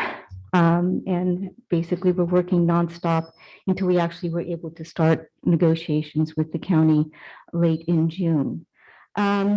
Basically, as I had told you then, we were going to be very innovative and think out of the box in terms of our proposals. And yes, we did, given the number of proposals that we actually gave, which 29 as a matter of fact. But did we get everything that we wanted? Did we get everything that we proposed? No. But be that as it may, I think what we were able to achieve with this contract, I think is truly beneficial to all county employees, especially with the cost of living increase, which we made sure we had an increase in each and every single year of this 3-year contract, most especially with the large amount being this first particular year. And I want to basically say that, well, as far as many in the union, does it completely resolve all of the issues relating to equity, to compaction? Perhaps not, but we strongly feel that it is at least a step towards the right direction, a step towards eventually, hopefully, having the union and the county negotiate and achieve fair, marketable, competitive wages for all county employees. Perhaps obviously not in this contract, but hopefully in 2024, and if not that, perhaps in anything in the future. It's a step in the right direction. And I think that's what we all need to achieve as both a union and also as county. What is fair, what is equitable, what is competitive for all county employees, and also in order to recruit quality county employees in the future. That's what our goal should be. And so with that, I'd like to basically hope that you will approve and finally adopt this contract. Thank you. Thank you. Further public comment, Kyla? Chair, I'm not seeing any. Okay, then we'll go ahead and bring it back to the board. Supervisor Starkey, Yes. Supervisor Berkowitz, Yes. Supervisor Hemmingson, Yes. Supervisor Short, Yes. Chair Howard. Yes. All right. Good job, Neil and crew, getting this through. All right, we'll go ahead and move to item 22, which is waive full reading, read by title only, and adopt the 2021 master fee ordinance and conduct a public hearing on the 2021 master fee ordinance as requested by the county administrative officer.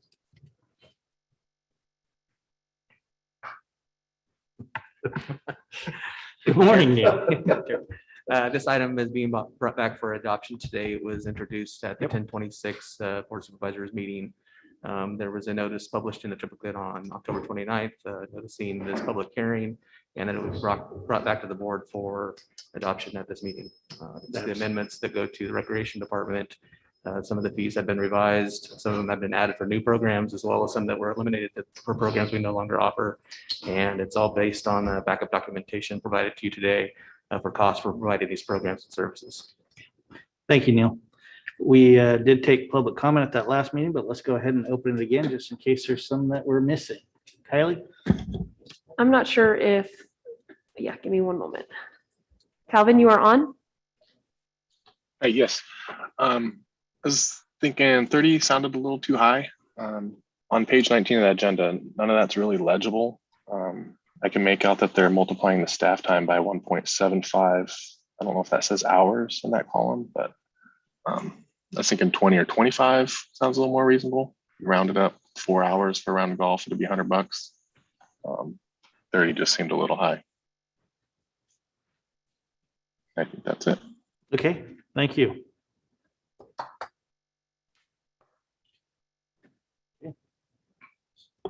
Chair, that is all for online. Okay, thank you, Kylie. We'll go ahead and bring it back to the board for any further discussion on the master fee ordinance. I have no further discussion on motion to approve, or I'll make the motion that we approve the master fee ordinance as requested by the county administrative officer. Second. Okay, we have a motion, and a second on the table. Kylie, please poll the vote. Supervisor Short, Yes. Supervisor Berkowitz, Yes. Supervisor Hemmingson, Yes. Supervisor Starkey, Yes. Chair Howard. Yes. All right, let's move on with item number 23, which is introduce an ordinance repealing sections 20, 21, 22, 23, 24, and 25 of Chapter 4 of Title 2 of the Del Norte County Code relating to supervisory districts and designate county council to prepare a summary of the ordinance for publication as requested by county council's office. Joel? Yeah, in the county code, we have our supervisor district adopted by ordinance. And so in order to adopt new ones, which we'll do by resolution because of the timing, we need to get these off the books. Understood. That's all these are. Okay, very good. Let's open it up for public comment. Okay, seeing none, we'll go ahead and bring it back to the board. Move to, I guess we're just introducing. Does this have to come back to us, Joel? Yeah, it'll come back. Okay, so The same meeting that we adopt coincidentally. okay, so We'll this is just just introduce- opening the hearing at this point. Do we need a motion to do that? Yeah, it's still in action. So move. Second. Okay. Very good. We have a motion and a second. Kylie, please. Supervisor Short, Yes. Supervisor Starkey, Yes. Supervisor Berkowitz, Yes. Supervisor Hemmingson, Yes. Chair Howard. Yes. All right, we're going to go ahead and move to item 24, which is, I don't know if we want to take all these at once or. Let's go ahead and do that. Okay, so these are items that Supervisor Berkowitz wanted us to put back on the agenda, which is items 24, 25, and 26. Discuss and appoint a supervisor to replace Supervisor Berkowitz as the county representative to the National Association of Counties Public Land Steering Committee. And then item 25, which is discuss and take possible action on using budgeted travel funds to send the NACO appointed supervisor to the NACO 2022 Legislative Conference. And item 26, which is discuss and take possible action on using budgeted travel funds for the appointment of the NACO County Supervisor to attend the NACO 2022 Annual Conference being held in Adams County, Aurora, Colorado, 21st through the 24th. Let's go ahead and open these items up for public comment at this time, 24, 25, and 26. Okay, seeing no public comment, bring it back to the board for discussion at this time. So, Mr. Chairman, Please. I think that NACO is probably one of the most important organizations that we can belong to. And that's why I think it's very important that we keep our membership up to NACO. You got to remember way back when Supervisor Sullivan and Supervisor, basically, I think there were 3 supervisors at the time, were really working on how we were going to make up the money that we'd lost when the force were taking away from us. And basically, we couldn't get 25% of the cut. When we went back to Washington, and I, as a school board member representative, and plus Mr.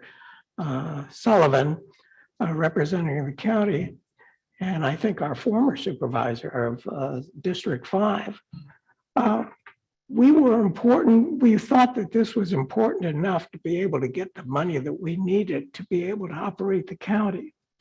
And so therefore, we were able to put together the Secure Rural Schools and Communities Act.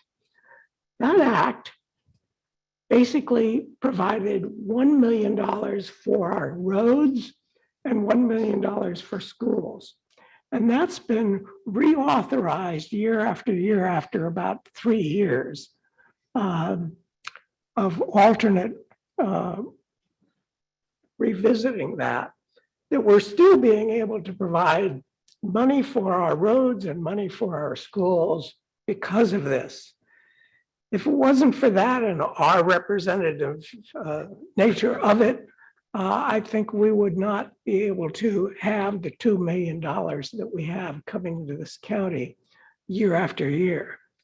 So I think it's important that we maintain our membership in NACO, and I would like to see one of our new supervisors be our representative to advocate for us. And I hope that one of them will take up the mantle and be able to be a representative of Del Norte County.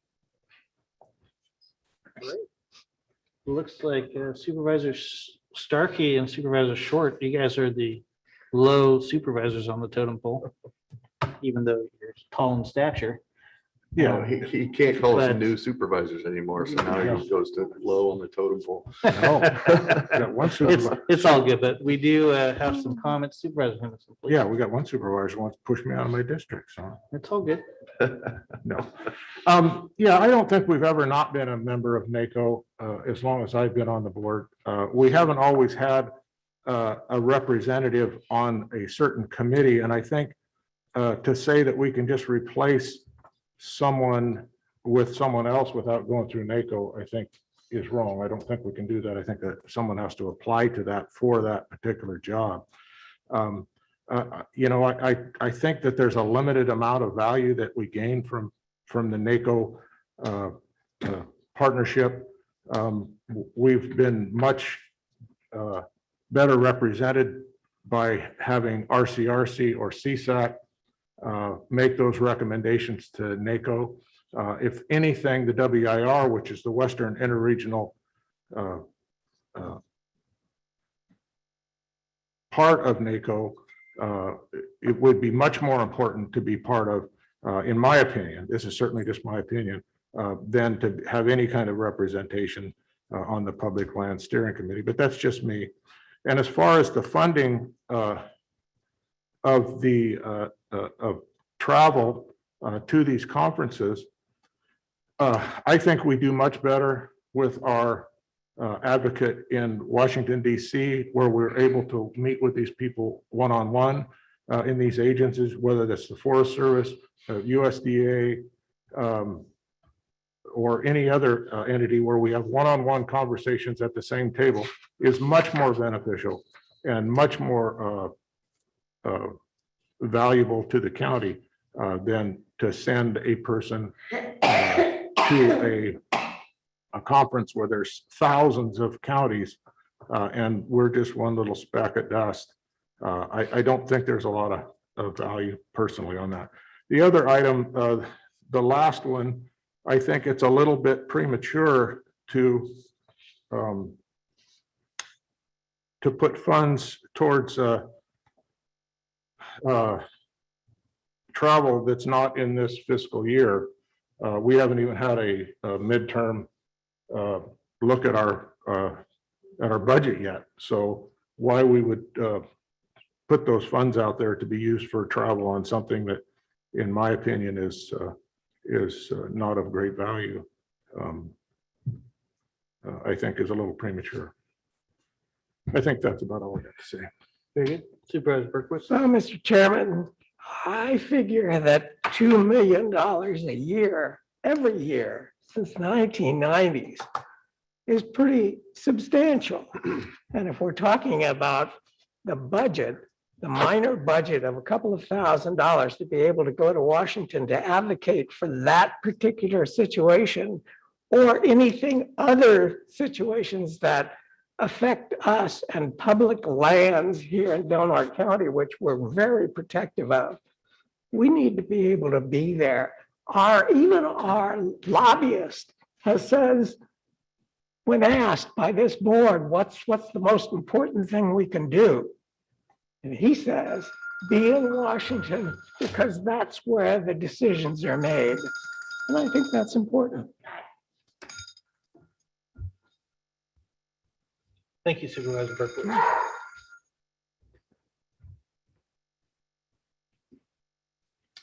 Any other comments from the board at this time?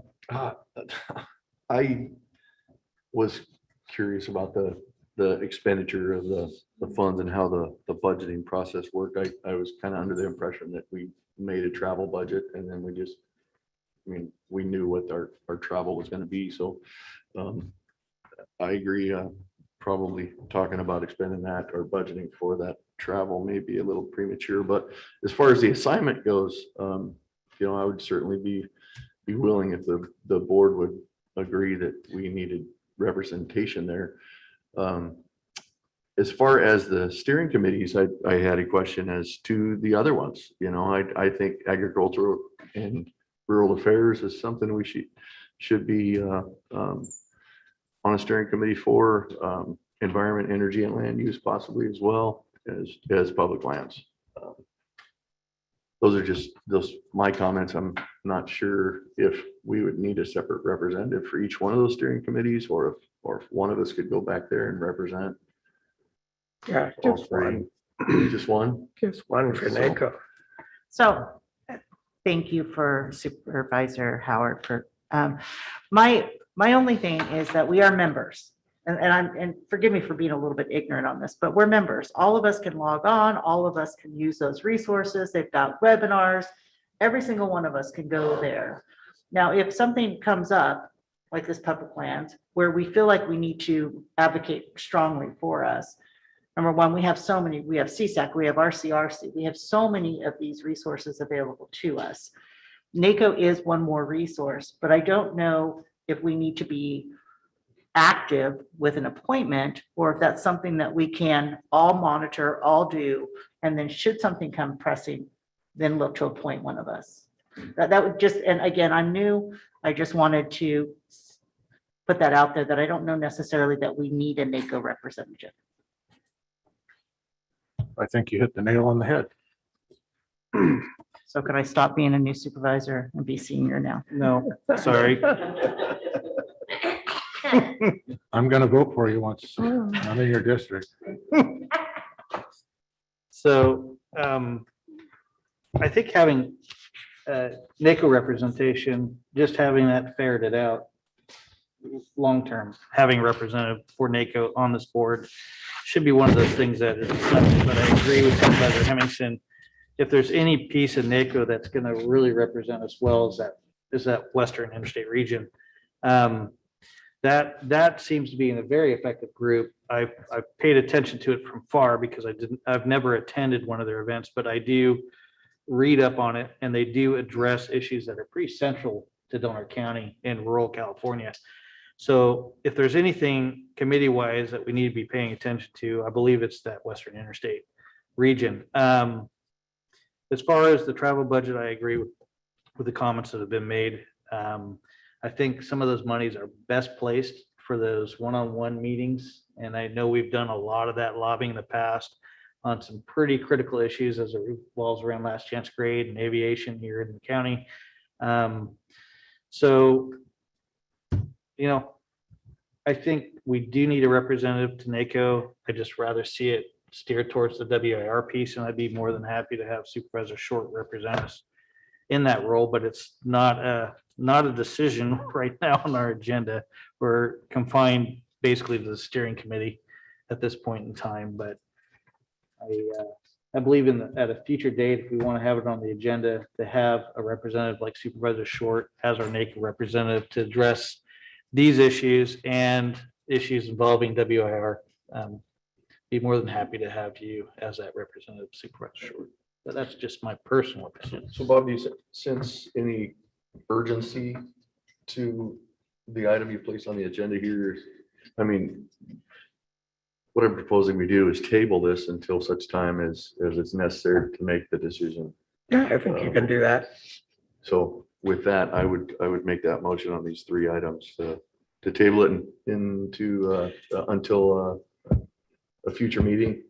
And when it's necessary to make that decision. And it might be where I bring back just the more generalized NACO appointment at a future meeting for the board to take a look at. So.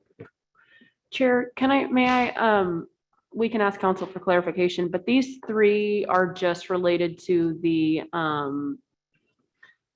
steering committee, the Public Land Steering Committee. It's not with WIR. So I'm not sure if tabling it would be the right thing to do, but council can clarify if needed.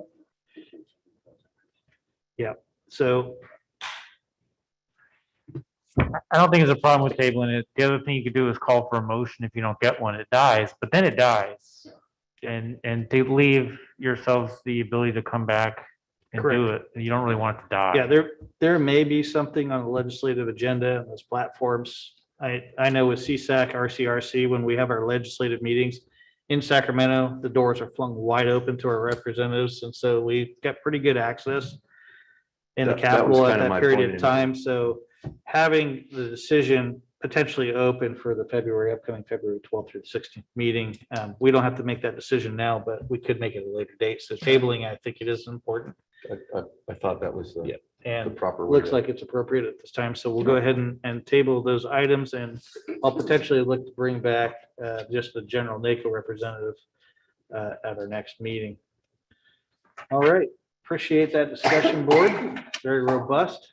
Let's go ahead and move on with item number 27 then at this time, which is discuss the proposed congressional, assembly, and Senate district maps proposed by the California Citizens Redistricting Commission, and decide which maps will provide the best representation for Del Norte County, and take the possible action to direct staff to draft a letter of support for the chosen maps to be addressed to the California Citizens Redistricting Commission that will be presented for final approval of endorsement at the December 14th, 2021 Board of Supervisors meeting as requested by Supervisor Short. Supervisor Short. Thank you, Chair. You bet. At our last meeting, we took public comment that suggested we do just this thing. I thought there was some wisdom there, and I thought that we should discuss this. I do want to make a point that in our agenda packet, the maps that we are being shown have changed already. There's ongoing meetings at the Citizens Redistricting Committee, but I don't think that's going to hurt our discussion today, because I think we are going to be discussing the philosophy of what we want in representation. And with that, we would draft a letter to the Redistricting Commission voicing our opinion on what we want to see. So I put in here, just as an example, the maps that are in color was the current maps that were available at the time we were putting the agenda together. Just the last 2 days, and I believe even today, there's redistricting meetings going on, and likely the maps will change. Scrolling down, you see the black and white maps. Those are some maps that are some visualizations that were brought early on in the talks at the commission. So I just thought I would open it up to the board. Obviously, we've had a lot of public comment on, and I'm sure we've all received the emails and the phone calls. So apparently it's a thing that I think we should talk about. Yeah, absolutely. And possibly voice our opinion to the commission. Sure. No, appreciate that. Thank you, Supervisor Short. And with that, I think it's a good opportunity to go ahead and open up for public comments so we could have that robust discussion after the public comments. So Kylie, is there anybody joining us from Zoom or in the audience? Let's start with Zoom first. Okay, give me one moment. Helen, you are on. You just need to unmute your mic. Hello, my name is Helen Duvernay. I've lived in Delnart County since 1989. I'm speaking in support of the current district arrangement, especially the second congressional district as it is now. There are a number of practical reasons to keep Delnart County with other coastal counties. Access to eastern counties is difficult. There's no direct roads and the air traffic is difficult. There are common interests and contacts that are lacking.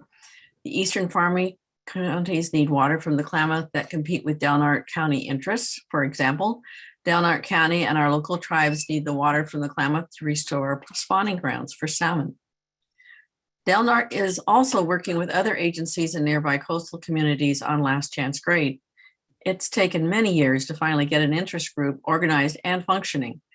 Eastern counties have no reason to need, advocate, or even know about the importance of fixing last chance grade for Delnart County. Delnart County is connected physically with the counties along the coast for medical care, education, shopping, the federal and state parks, and tribal lands. We benefit most directly from connections with businesses and organizations in Humboldt County, such as the Area 1 Agency on Aging and the Humboldt Area Foundation, which serve both counties. We are connected with the other coastal counties, most of all because it is a necessity, since Delnart is small and rural and needs those connections. I am barely aware of what is across the mountains further east because I do not need to be. There is nothing in common with them that matters to me. No transportation, no news, no interest between landlocked counties and my coastal one, no educational resources, no medical, shopping, or social needs. Even the climate is different, like last night's storm won't happen across the mountains. The ocean is intertwined with our identity, and I hope we will be allowed to stay grouped with the other coastal counties with which we have the most in common. Thank you for your time and attention. Thank you.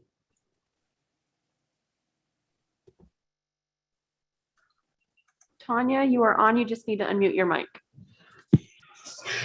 Hi, my name is Tanya Piercy. I live in the county, and I would just like to vote support for joining back with the east side of the state.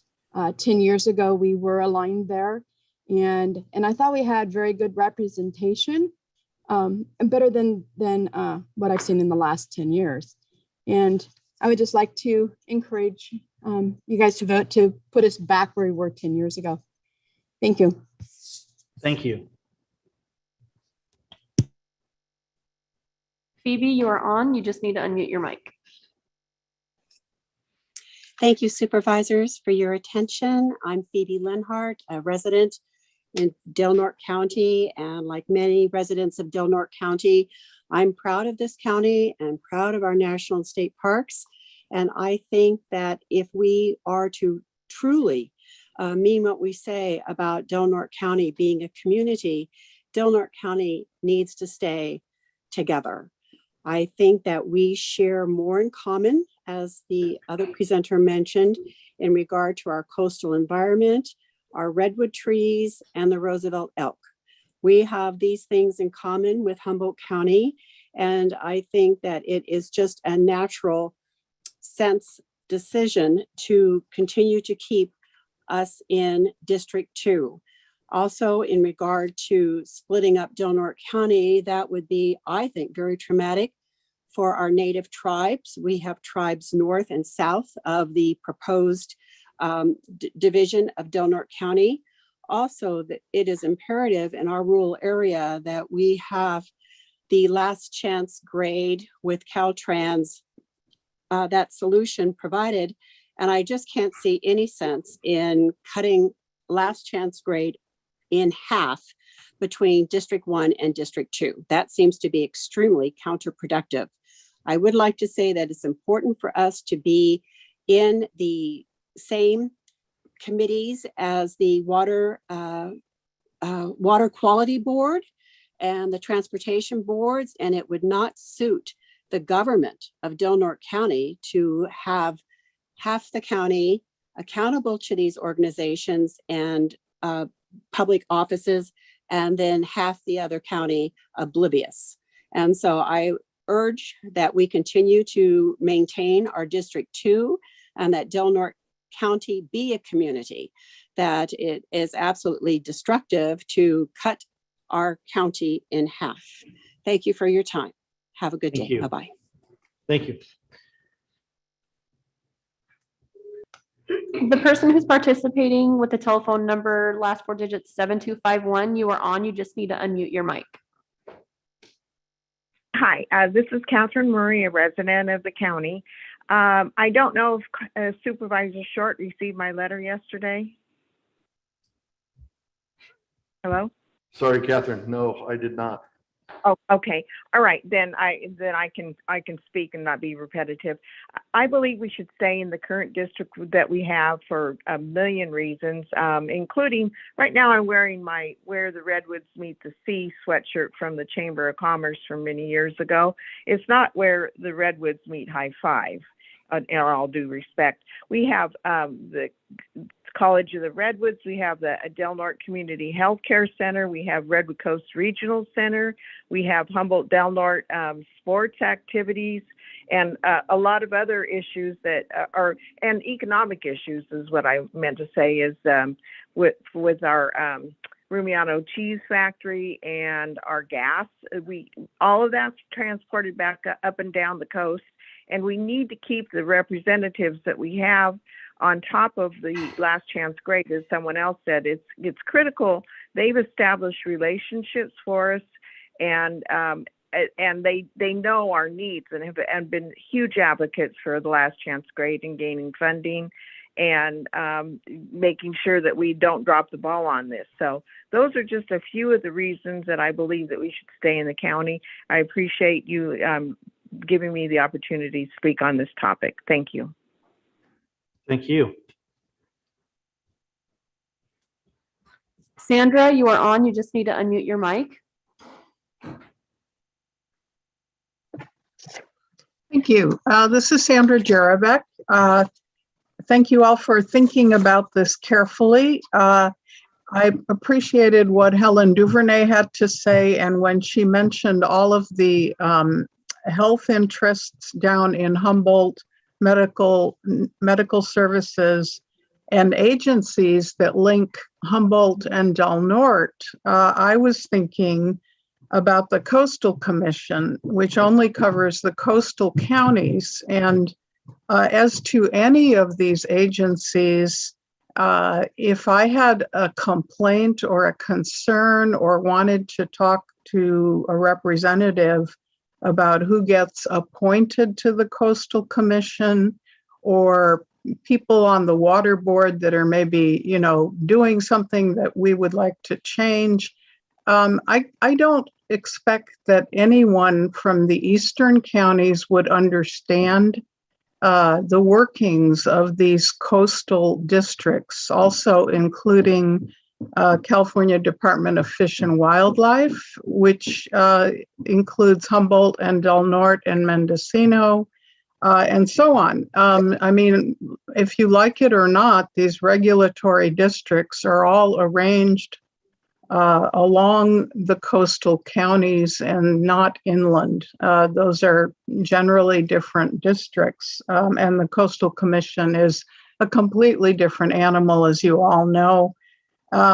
So that's an important consideration, that our representatives need to understand what we're talking about when we deal with these regulatory agencies. I'm sure that you all care about that.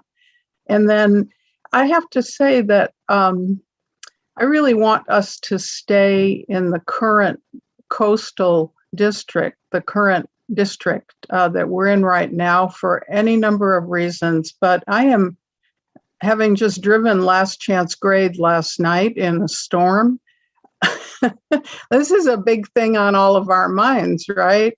Our current state and federal representatives are very knowledgeable about last chance grade. They're very focused on fixing it. I believe they've made tremendous progress. And I also believe that they have the ability to bring home the funding for this project. And I don't know why we would want to change from that because a lot of progress has been made. The coastal counties care about 101. It's our connection.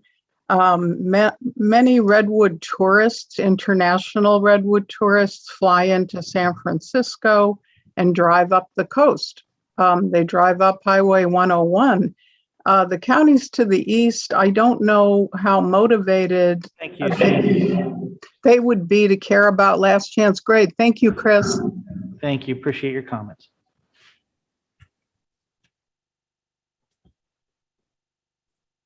John, you are on. You just need to unmute your mic. Hi, my name is John Merlis. I lived in Del Norte County 22 years, having moved here from the Bay Area. And I must say, I feel a part of the whole coastal corridor, 101 corridor, from basically the Golden Gate up here. And that's where our community of interest lie, as well as a lot of our economy. The other point, as other people have raised, we have last chance grade to worry about. Our current representatives are working on this, and I doubt that the people representing areas east of here would be that interested in last chance grade. It's just a remote issue for them. So I strongly urge that you support keeping Del Norte County with the coastal counties. Thank you. Thank you. Give me just a moment. Annie, you are on. You just need to unmute your mic. Hi, for the same reasons that others have proposed that we stay with Humboldt, I would disagree and say that last chance grade is a complete joke and a waste of money, that we are not being represented and not being served well. If you drove over last chance grade last night, you see that just before the metal grading, the mountain's going to come down. And from the ocean side, the mountain is not supported and we are not being looked at like a great community, that when that grade slides again and again, we are going to be cut off again and again, and we are not being served adequately. And that maybe representatives from inland might come at it from a different point of view rather than the ultra progressive point of view of Humboldt and Mendocino and the other corridors. Thank you. Chair, I don't have any other hands raised online. I have numerous written. Let's talk about that real quick. This was a tradition we opened up during COVID. Is this something we're gonna continue as a board? I mean, Well, I like it, but I think that's up to the board. We do not have to accept public comments written since we're now no longer in a Zoom or a teleconferencing mode. We did, however, write on the agenda that we would accept them. So I think at least for let's go today. ahead and accept them for today, but I think in the future, I love seeing people here, like having them on Zoom. So I think the next meeting, we'll just go ahead and go with Zoom in that in-person piece of it. But Kylie, go ahead and read them into the record for us if you can, since it was on our agenda. Okay, I have quite a few, so bear with me. When you say quite a few, how many are we talking about? I think 13. And this was, are these ones that we received? I mean, I probably received half a dozen last night. I'm not sure what you guys Okay. have received and what you Read haven't. them off. Kylie will bear with you. Okay. Sorry in advance, folks. So the first one I have is from Grant Worshcole, and it says, "This certainly seems like a no-brainer, but I recognize there are complex issues and politics behind the question of whether Del Norte belongs more with coastal communities or with eastern counties. I observed that based on Del Norte's economy, our shared marine geography and natural features, including the nature of our forests and rivers and our climate, there are powerful arguments for remaining coastal. For example, timber will always be a major part of our economy, and we need only look at Green Diamond Resource Company, the single largest private landowner in Del Norte. Their ownership in California is all within 30 miles of the coast, and for good reason. The commercial forests here are very different than those forests in the inland eastern counties. If we doubt this to be true, simply ask a forester. Another significant part of Del Norte's economy is travel and tourism. Can we say America's Wild Rivers Coast, or where the redwoods meet the sea? We need only take a look at the outstanding promotional and visitor serving materials developed by our Crescent City Del Norte Chamber of Commerce to see many honest and thoughtful descriptions of why Del Norte will always be most at home with other coastal communities. Thank you for your consideration. With appreciation, Grant Worschel. This one is from Ronald and Donna Thompson, and it says, my husband and I want and support a redistricting map that keeps all of our northern coastal counties together, from Marin County to and including Del Norte County. We want a second congressional district that continues as it is as present. The northern coastal counties have similar interests and should be kept together.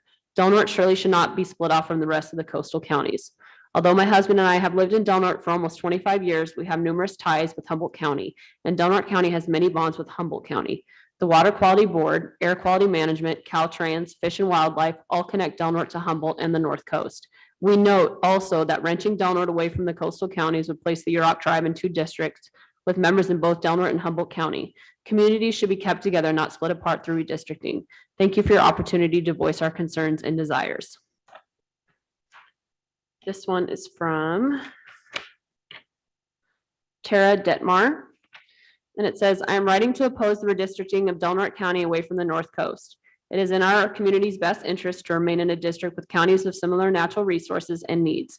We are a rural coastal community reliant on coastal and redwood tourism, fishing, and commercial harbors, much the same as Humboldt and Mendocino counties. Highway 101 and Last Chance Grade in particular are of high priority for this area, but will not be prioritized by counties to the east, where we have no direct connection via road nor industry.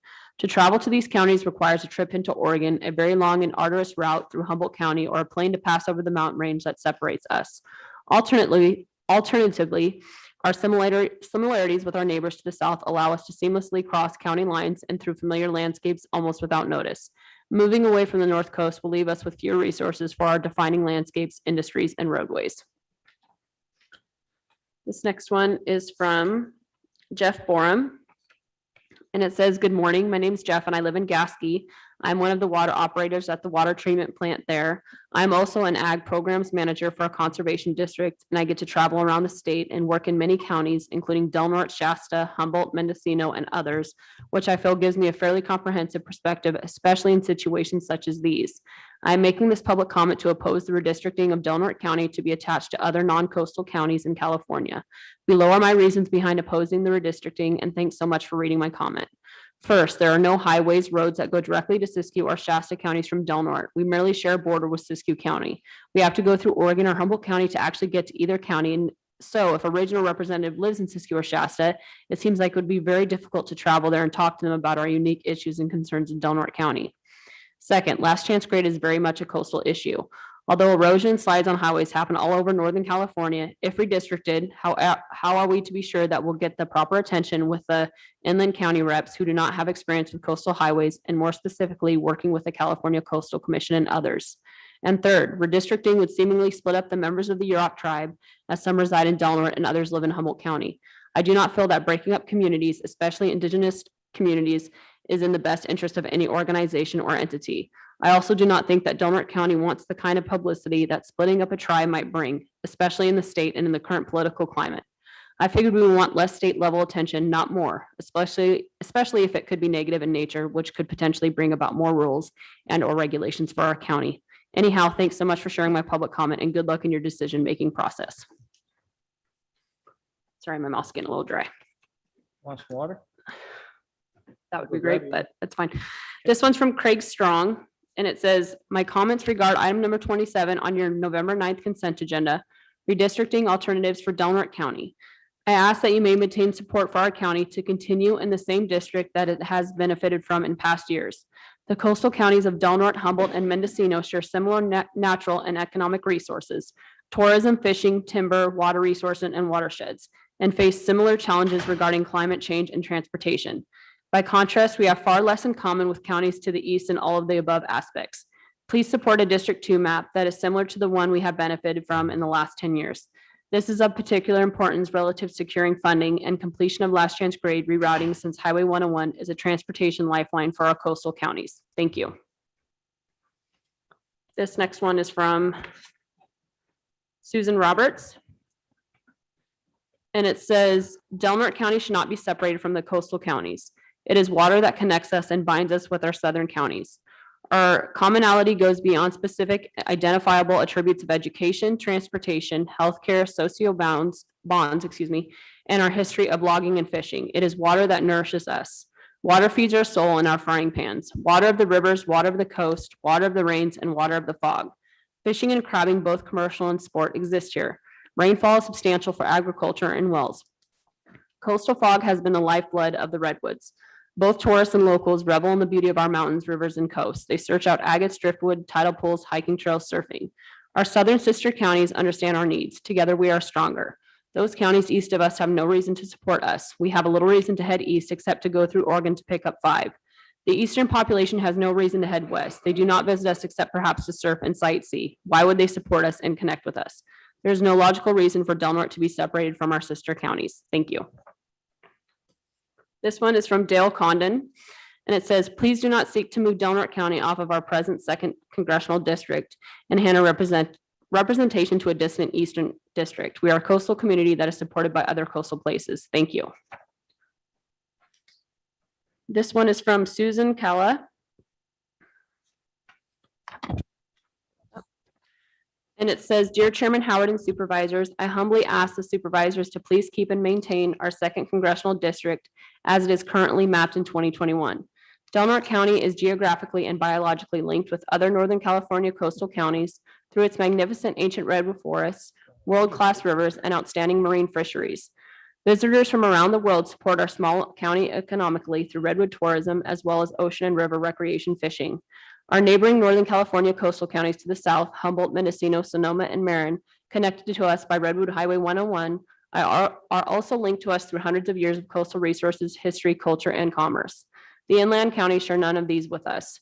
It is imperative to continue to maintain our current relationships with state and federal representatives who for years now have worked with us for us to understand, support, and help fund our unique needs based on our coastal geography. Thank you. This next one is from Beverly Brand, and it says, Dear Supervisors, I strongly urge you to support keeping Del Norte County in the 2nd congressional district with other Northern California coastal counties. Our economic and cultural interests align much more closely with the counties to our south and have a very little similarity to the interests of the counties to the east. As part of the 2nd congressional district, we have a unified voice for fisheries and other coastal concerns, as well as the vital to us maintenance and improvement of Highway 101. These concerns would barely register with the counties to the east, and I'm afraid our interests would be ignored if we become the lone coastal county in the 1st congressional district. Please keep Del Norte aligned with our neighbors and natural allies to the south. Thank you, Beverly Brand. Del Norte County resident since 1975. This one is from Angela Glore, and it says, Dear Supervisors, as you may already know, I no longer live in Del Norte County, but part of my heart will always be there. And I feel strongly about item number 27 on your agenda, the consideration of redistricting maps that could remove Del Norte County from the current coastal 2nd congressional district. There are many reasons I feel Del Norte should remain in the 2nd district as it currently stands. But in truth, I think the most important argument for staying with the current configuration of the 2nd district is that California requires redistricting to avoid splitting communities of interest. This criteria states, districts must respect the boundaries of cities, counties, neighborhoods, and communities of interest and minimize their division to the extent possible. Moving Del Norte County to an interior district would split the Yurok Reservation between 2 districts. The Yurok is a clear community of interest with its heart on a reservation straddling the boundaries of Del Norte and Humboldt counties. Just as redistricting shouldn't split a city or county, it shouldn't split a native sovereign nation. Congressional districts are part of a federal government that has systematically discriminated against indigenous peoples since the founding of this nation. Broken treaties, massacres, land grabs, and forced boarding schools have diminished tribal populations and attempted to break cultural traditions practiced for millennia. The Board of Supervisors is supposed to represent the interests of all residents of Del Norte. The tribal residents of what is now called Del Norte County have lived here since time immemorial and are your constituents today. Splitting the Yurok Reservation between two districts would perpetuate the harms caused by federal and state government actions over the past 150 years. In addition, placing part of the reservation in an interior district would create new barriers to dam removals necessary to the health of Klamath River salmon populations, as that district's representatives would have to choose between farmers, irrigation demands, and the water needs of salmon. The board has a clear choice today. You can continue a pattern of systematic government discrimination against Native peoples by recommending the division of the Yurok Reservation between two districts, or you can advocate for the state to do the right thing and keep the Yurok Reservation in a single coastal district. Okay, just one second, I'm sorry.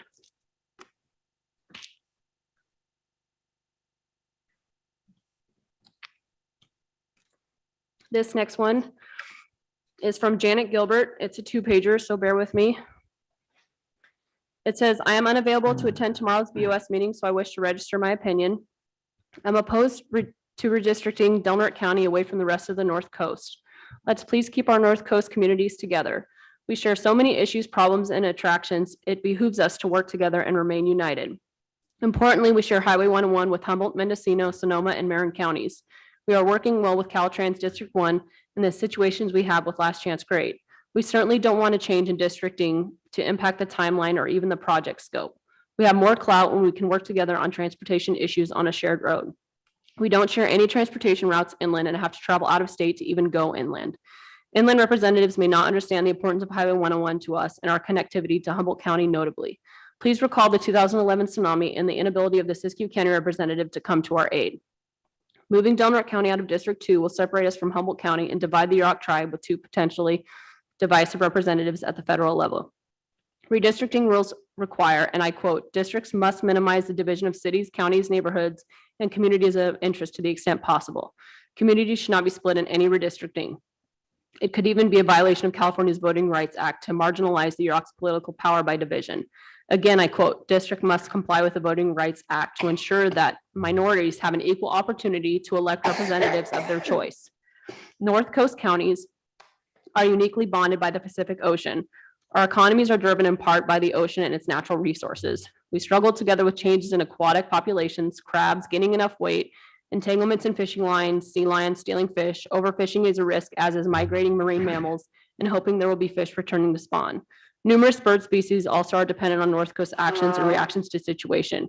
We have shared interest in fisheries and protecting the commercial and recreational industries. The same is true for the unique redwoods found only along the California coast. We share national and state redwood parks and other forest habitats. We can work together along the North Coast to protect these environments and profit from the tourist-driven industry. We can work together to resolve sea level rise issues and our climate issues. District 1 does not have that expertise because the region is also unique. We share a subduction zone and tectonic plates impacting each other and understand together as North Coast the importance of that. We have unique and important relationships with Humboldt County and the College of the Redwoods where we share educational instruction. We share similar air qualities and water qualities and management of those with the North Coast Unified Air Quality Management District and the North Coast Regional Water Quality Board. Wildlife protection is another example. The counties of the North Coast are in Region 1 of California Department of Fish and Game. We share endangered species and we can work together with greater expediency if we remain in the North Coast District. The consideration of moving Del Norte County into District 1 also suggests partisan intent. We don't want even the hint of partisan political redistricting. Furthermore, we would most likely be the stepchild of District 1. I quote from the rules and guidelines, how the district boundaries are drawn can make the difference between empowering and maximizing your voice or minimizing and muting it.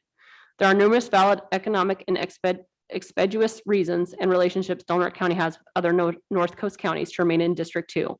Last Chance Grade in Caltrans District 1 covers the North Coast. College of the Redwoods and Humboldt State University, soon to be Cal Poly Humboldt, no direct transportation routes from the Eastern California counties to Del Norte County.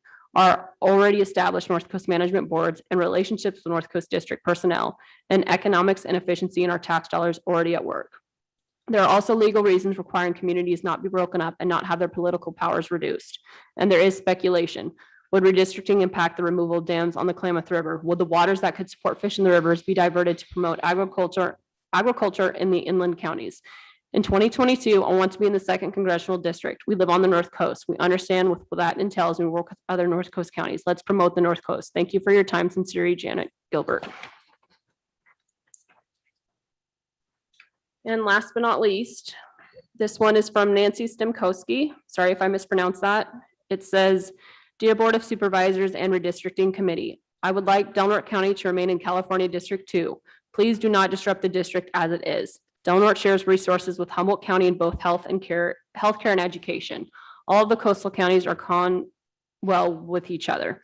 College of the Redwoods has a satellite campus in Del Norte County, while the main campus in Eureka, Open Door Co., North Coast Marine Mammal Center, rescues seals and sea lions along the California coast, going with south to Mendocino and Collis when seal needs rescuing. I'm sorry, but some of this is cut off. And they send a volunteer up to pick up the animal and take it to Humboldt for care. Del Norte has much in common with other coastal counties, and we coordinate resources with each other. The counties east of Del Norte have nothing in common with us. There isn't even a direct road between Siskiyou and Del Norte, California counties, making cooperation difficult. The climate and weather is different, and there are no shared interests to the Eastern California counties. The Board of Supervisors and Redistricting Committee should recommend that Del Norte County remain in the same district. Sincerely, Nancy Stemkowski. And that's it for written. Good job, Kylie. Thank you. Appreciate you doing that. Let's go ahead and open up for public comment in our audience. I see one, two, maybe three. Linda Scott, Linda Sutter. That was my old name. How do you spell Bologna? Baloney. Okay, so we've been hearing an outpour of people from the community wanting to stay with the coastal guidelines of the redistricting. And I received an email from a Democrat who said that, oh, you got to write in because the Republicans are trying to succeed from California. So here we are.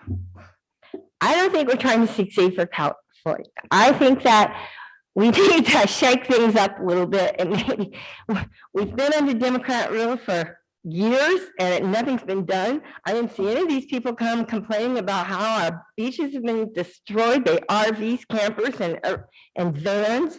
I didn't see any of these people complain about how the last chance grade is not getting appropriate attention. We need to get out of this. We need to try and give somebody, put our county in with the East counties and give us a chance to do something, because we're not doing anything here. But, you know, we keep electing the same people. I think this should be going to public vote. It shouldn't just be determined by 5 people. But here we are. We're going to let you all make the decision by listening to what people say instead of having people vote. That's what they should be doing to begin with, instead of all this nonsense. Thank you.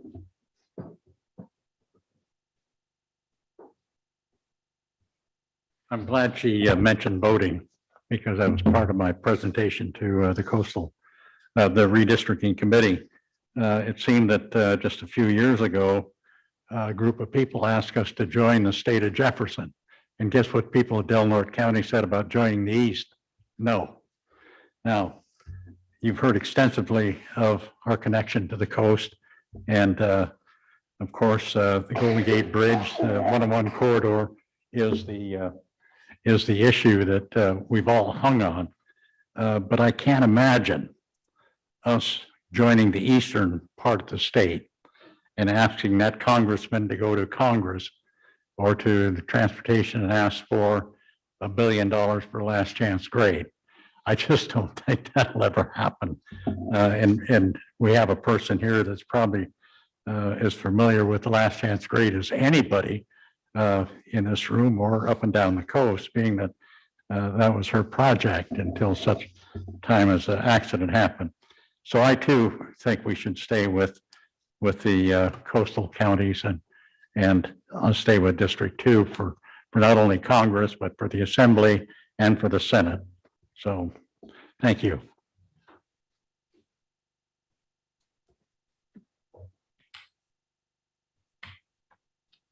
Hello again. My name is Karen Sanders. I live in the county. And I am very concerned. I've heard, everybody speak. The way I look at it differently, I guess. So 10 years ago, we were represented by the East. They do know Del Norte County, and last chance grade is only in Del Norte County. It is not in Humboldt, so we wouldn't be splitting anybody or anything apart. This is going to last for 10 years, so this is a real important decision. I've also listened to the California Citizens Redistricting Committee or Commission, and I've commented, I've called in, I've spoken, I've looked at the public comments, which many are not from our area, and they want us to be with Marin. When we talk about Marin and we talk about Sonoma, we are this little piece, this teeny little piece of our district. We are 6 hours away from the bottom, from Sausalito. It would go all the way down Sausalito. We do not have that in common. What we do have in common is our rural lifestyle and our autonomy. We have the logging and the timber, and we have forest management we're just talking about. We have, let's see, we've got all kinds of stuff. We've got our healthcare. Our healthcare does go east. We even heard it from our own health care officer. He speaks to the eastern counties, not to the southern. Also, the only STA route there is 299. We can't get beyond Humboldt, or excuse me, beyond Mendocino, and we can't get further up. So that is a transportation, even though it might go through Humboldt, it still is, we can't get anything up from the Bay Area up to here on an STA truck. California Fish and Game includes, it does include Del Norte, Humboldt, Mendocino, but it also includes Lassen, Modoc, Shasta, Siskiyou, Tehama, and Trinity. That's a lot of eastern counties there. I think northern counties and northern coastal counties and southern coastal counties are very different. What else? The Klamath Dam removal. That doesn't have anything to do with anybody south of us. That has to do with counties east of us. So the way I look at it is we're right now a very, very small voice being on the coastal, with the coastal counties. We do have rural significance. I think we need to look at that. We are coastal, but we have our inland rural significance. And I'm trying to get that across, that would outweigh. We're generational community. We are self-reliant. We work with other conservation, and to me, it's the eastern counties. And healthcare, like I said, but also, okay, anyway, thank you. I hope you support the eastern counties. I do think we do have a real connection with them. Thank you. Thank you. Chair, I do have another hand raised online. Okay, thank you. Thomas, you are on. Hi, this is Tom Wheeler, Executive Director of the Environmental Protection Information Center. I'm here to speak on behalf of EPIC 70 members within Del Norte County who fairly unanimously would like to stay connected with the rest of the North Coast in future redistricting efforts. I also have the great pleasure of serving with Supervisors Berkowitz and Hemmington on the Last Chance Grade Committee, where I can attest that we've been well represented by current representatives in that committee, and they have been fighting for a speedy resolution to that project. Like others, I think I can just say ditto to basically everything about the substantial connections between Humboldt County and Del Norte County, all the resources shared between our two counties, and the vital importance of the 101 corridor that links us together. This is so important that Humboldt County's Board of Supervisors passed a resolution last month that urged the California Citizens Redistricting Commission to maintain our tie with Del Norte County, to maintain Humboldt County's tie with Del Norte County through redistricting. I think that it is well recognized that we share quite a bit in common, and that we don't have that same connection, literal connection to Siskiyou County or to our further inland counties. So like so many others, today I urge the Board of Supervisors to recommend to the Citizen Redistricting Commission that Del Norte County stay within a unified North Coast district. Thank you. I have another one. One moment. Linda, you are on. You just need to unmute your mic. Okay, can you hear me? This is Linda Crockett, the Del Norte County Farm Bureau. Yes, we can hear you. Okay, great. I would just like to ask the board to support the Eastern District. And I ditto what Karen Sanders had to say. In agriculture, we more are in line with those Eastern counties. I think that's why the state of Jefferson is so popular. So I'm asking the board to support the Eastern lines. Thank you. That is it for online. Thank you. We're going to go ahead and close public comment and move it back to the board. I am super happy though to see 24 comments, whether they were written or in public here in front of us or by Zoom. But yeah, great participation today on a very important topic. Supervisor Short, since this is your agenda item, I'll let you kick off the discussion for the board if you want to reflect on any of those comments or how we should move forward. Thank you, Chair. Yeah, all the comments were interesting to listen to for sure. I view the drawing of these lines to represent who we are, and that's the biggest reason I thought it's important to bring this up. So who we are as a community is small town, rural, agriculture, logging, fishing, outdoor recreation. And I think that puts us more in line with our eastern counties.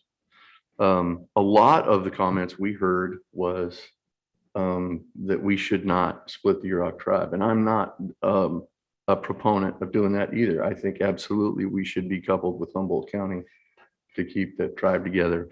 And I think we have a lot in common with Humboldt County as well. But I don't believe we have the same things in common with Mendocino, Sonoma, Marin County. Those are large population centers. And I think as far as representation goes, we kind of get lost in that circle. So that was my kind of my thought by bringing this up. I thought that, there's the connections of roads. I don't really understand how that ties into our representation. Of course, last chance grade is an issue, but I don't see that would that the progress on that project would be harmed by moving to a different district. I think we would get represented equally as well. So with that, yeah, I just like to kick off that discussion that was my thought process by bringing this forward. No, appreciate you doing it. I don't know who wants to jump in next, but I can go. Supervisor Starkey. I am a proponent of staying with the coastal counties. Supervisor Short, you bring up the connection of roads. And although that we do border Siskiyou County and there are no major roads that connect the two areas, we have to go down through Humboldt, over through 299 or up through Oregon. That does make effective representation more difficult. In fact, after the 2011 tsunami, damaged parts of Del Norte County are then representative from Siskiyou County couldn't make it to Del Norte County to come for the cleanup efforts. So a connection of roads is vital, as is very important. The latest map is the most disturbing map I've seen, and that's putting Del Norte County with the eastern counties, but leaving Humboldt, Mendocino, Sonoma. That just cuts us off from everything that we're connected with Humboldt County, and it splits our tribe. And I'm not in favor of that in the least. As far as getting representation here, I've only been on the board for a little bit, almost a year. I've never had difficulty with representation. I meet regularly with our senator. I have direct access to our, Congressman Huffman's representatives. They've always responded quickly. Assemblyman Wood came up and had lunch with us. Senator McGuire, when we were going through a difficult COVID situation, was up here responding. I feel like we haven't lacked representation from our legislators. So I do disagree. I do support staying with the coastal counties, and that is my opinion. Thank you. Bob or Jerry? Go ahead. Yeah, this is a tough one for me. When you start saying that because of this agency or that agency, it's going to change because of our congressional representation, that's not true. We're still going to be we would still be part of the regional water quality control area that we're in. Air quality would be the same. All of these things that they're bringing up, while I appreciate what they're saying and what they're trying to do, not really representing the facts clearly. So, with that, and I agree with what Karen said about being compared to Siskiyou County or Modoc County and being a little more rural than Humboldt County. And I guess politically, this county would favor that direction, even though the comments don't reflect that. But then getting down to the real crux of things, you got to look back on our representation. Congressman Huffman took on the last chance grade issue, and whether people think that it's going the right direction or too slow, I think it's going too slow. But do I know a way of speeding it up? I don't. If anybody does, I'd like to know that. I think he stepped up in that particular regard as far as the last chance grade. Assemblymember Wood has addressed our healthcare issues and been Johnny on the spot with us when we needed him. Senator McGuire has been an absolute rock star. I mean, you have an issue, whether it's fishing issues, the commercial fishing that we've had, or even recreational fishing issues that we've had, he's been there. There isn't an issue that he won't take on for us and won't listen to us. So with that regard, I would have to stay with the representation, or feel that we need to stay with the representation that we've got. I know that there's points on both sides, and it's a really hard decision for me. But I really think that I guess the rapport and the communication that I have with the representation that we've got has been outstanding. Not to say that we couldn't have that in another district, and I would try real hard if that was the case. But, sometimes I think it's better to know or deal with the people that you know. Supervisor? Thank you. This is a very difficult decision. However, I think when you take a look beyond the mask, and you take a look what really needs to be done, what you have to say is, has Congressman Huffman been there for us when we needed him? And I have to say no. How do we know this? Well, take a look at when we were given the chance, this district, given the chance to put in 10 infrastructure projects to have our congressman go after. Did he choose any one project, any project for Del Norte County? Not a single one. Sonoma, several projects. Mendocino, several projects. Humboldt, even more than 3 projects. Only one county was ignored, and that was us. Let's take a look and compare him with LaMaffa.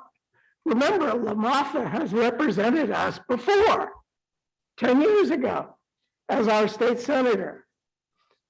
He listened to us. He came over here. He was really interested in what we wanted to do. In that kind of situation where we have a congressman who really cares about us and one who really ignores us, I say we need to go with a congressman who really is there for us. But that's not to say that other districts or other positions, such as the state senate and the assembly, in McGuire's instance for state senate, he is truly, somebody said, a rock star. You bet. He's been here. He's raised money here for the Vets Memorial. He was the guy that raised the most money coming here for us. Excellent guy. How about state assembly? Congress or Senator, or excuse me, Assemblyman Wood has been there for us at every step of the way. So let's go with the people who represent us and have our best interests. We go with LaMaffa, even though he's in the eastern part, he's for us and he would represent us. And McGuire and Wood, keep us with them because they're interested in us. So let's talk about 3 districts, the congressional districts. Let's go for the east side because that person's representing us well, even though he's not our representative. And as far as McGuire and Wood, let's keep those state senate and state assembly districts where they are. That's my point of view. I welcome yours. I appreciate that. Great robust discussion by the board. I think everybody realizes this is tough. I did appreciate how Supervisor Berkowitz broke that down because these are obviously 3 different decisions, congressional, Senate, and Assembly. And we have obviously been down this path before. It's interesting reflecting back on that 10 years ago plus now. And during that last redistricting where we really didn't even have representation. I think we just had one representative from Yuba at the time for the entire state of Northern California. And it didn't bode well for us, in my opinion, because we couldn't get a word in edgeways. Well, at least we've got 2 people potentially representing Northern California, one in Yolo, one in Santa Rosa, but whether or not they listen to small little Del Norte County is going to be interesting. And certainly the county should weigh in on this. And so I do appreciate Supervisor Short bringing this up to our attention. We've got interesting personalities representing us, both in Congress, both in the Senate, and both in the Assembly. And when we have interesting personalities, especially like Senator McGuire, we tend to want to keep him around, but it's really not about the person when it comes down to these decisions. It's really about how we're going to align our interests in the long run. And I think it's clear here, at least at the state level, how we potentially should align those interests in order to get a position that's going to be a position of strength for Del Norte County. On the congressional side, it might not be. And I think once, I'm dying. yeah, please don't die on us here, please. The difficulty with accepting the boundaries as I see them right now is because we're really aligning with the interests of the personality. And there's no question in my mind, Senator McGuire and Senator Assemblyman Wood have knocked it out of the park for us. They have been there through and through. But I could remember back to LaMalfa, I could remember back to Annisted, I could remember back to Nielsen. They were all here for us too, a lot during those periods of time. And that's going back a period of over 16 years, having those folks in our districts, and they represented us well in the Senate. They were here. There was no boundaries, physical boundaries that prevented them from getting here. When this board needed them, they were here, and they did lobby for our interests throughout the state level. Where this becomes a distraction is really at a state level is if you've got an R or D behind your name. And I would argue it's sometimes pretty difficult if you've got an R behind your name at the state level, if your initiatives supporting your county are going to get the time of day. And I've seen that recently with Assemblyman Gallagher on an issue that we took an active interest in. It just frustrates me that this discussion about representation can't get a solid foothold in the state of California because it is so political with a certain party at the state level. And I think oftentimes, if I were to say, okay, let's just look at it from a party standpoint, it's odds are our representatives that are associating as Democrats right now are going to have that stronger pull of getting Del Norte County's initiatives through at least the state legislature and to the finish to get voted on. I cannot say that for our congressional districts. That has been an absolute challenge. And I think Supervisor Berkowitz is correct. It's been an absolute challenge. And most recently, as that example, we fought hard and lobbied hard for some of those infrastructure projects that we desperately need and have been fighting for years and got nothing. Didn't even get the time of day. And politically, I think I know why that has occurred, is because Del Norte has put its foot down on certain legacy type issues in our national forest, specifically our national recreation area, that a certain individual hasn't agreed with. So I think we got told very clearly politically what side we should be on in the future if we want any kind of support, but that's politics. That's why we're sitting here.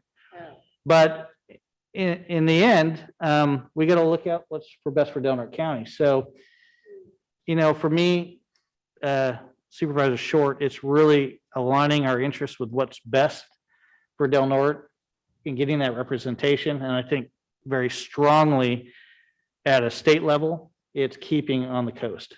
It's keeping on the coast with our assembly district, and it's keeping on the coast with our Senate district. But I could definitely go right now, moving off our congressional district and moving over to the east. It's to me, I don't think we've had good representation there, and I think we've had stronger representation, arguably, from our Oregon congressional representative than potentially ours in really trying to figure out issues around last chance grade. But they would probably argue just the difference, that he's been there for us time and time again. But I don't know. It's like Supervisor Hemmingson said, it's difficult. Those are my thoughts. I'm expressing them out loud, that this is a political decision. And bottom line, at the end of the day, our 26,000 plus citizens here in Del Norte County probably aren't going to get much of a chance to twist an arm one way or another. They're going to side with those interests further south of us. So it might not all be for naught, but we certainly are going to feel good about saying what we said. I can't help but agree with the rest of the board as far as our representation with Mike McGuire. What a dynamo guy he is. But if I'm not mistaken, he's terming out soon. He's got 4 more years. He's got 4 more years. So for the majority of this next 10 years that we're going to be affected, we don't know who we're going to get as far as the Senate goes. I just wanted to point that out. As far as the Gallagher legislation, in you talking about, not being able to get a foothold, that passed with bipartisan support, if I'm not mistaken. I just looked at it the other day. So, I just feel like we should be represented by someone who kind of shares our kind of core philosophies. As far as assembly representation, the assembly passed the gender neutral baby section in the store requirements. So I think all of us can agree that it's kind of ridiculous. We're not going to have gas powered lawnmowers and weed whackers here pretty soon. That was an assembly bill. The assembly passed ethnic studies requirement for high schoolers, and that's a big conversation. Critical race theory. If you don't have a choice, if you're a white person, then you're inherently racist. That's what we're getting our high schoolers taught starting 2024, I believe. things like that are passing the assembly. And I just kind of don't agree with you, Mr. Chairman, that we are being represented well. I don't think the population of our county agrees with that kind of legislation. So I also appreciate Supervisor Berquist kind of thinking out of the box and talking about the congressional districts and having that one way rather than, if you look at the maps, the way they come out, they're usually relatively similar.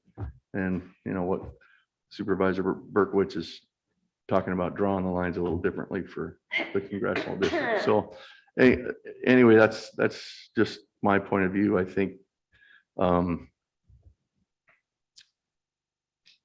yeah, just knowing that we're not going to have Senator McGuire representing us he will represent us well, I agree, for 4 more years, but then after that, who knows what's going to happen. So that's my piece. Okay. No, and obviously you make some very strong points. The educational piece, yeah, there's some frustrations. Yeah, it's why the state of Jefferson movement got so much traction here. Yeah, it was voted down, but not by a large margin. Mm-hmm. It's had significant pull here is because we've always battled for representation in this county. And our interest on a lot, no question in my mind, aligns with the east of us. But how do you build a coalition to have a stronger voice in Sacramento? I think this body has worked with what we've got and gotten there, but it's been difficult, but we have gotten there. And it's because we've actually started participating a lot more than we used to, at least from my opinion, 15 years ago, but we're getting there. Yeah, it's just, I look at somebody like Gallagher. Yeah, he got one bill through, but you look at his record, yeah, true. And it's if it gets out of committee, which most of them don't, it's pretty tough. But then you get an example like Dow, who we'd fall into on a Senate side. Dowley's a rock star in the Senate, and he's got an R behind his name. I think he's had 22 pieces of legislation that he's authored since being in the Senate. I think only 2 have been vetoed, 19 have been passed, or so it's 21 actually. So he's doing great. It's because he knows how to work across the aisles. But I mean, that example could go either way, I guess is what I'm trying to say, which is what makes this discussion difficult. Mm-hmm. And I'm just happy we're having it here today. I really appreciate you bringing it forward. So I could go either way. I think from my standpoint, and probably Supervisor Hemmingson, having been here so long, we're going to work with whoever the heck we have representing us and work our butts off to get Del Norte represented. And I don't see any difference here from our incoming supervisors that they'll do the same. So you guys so far have been rock stars in my book. So, well, whoever wants to make a motion, if you guys want to make a motion, if not, then we move forward and let the dice roll where they may.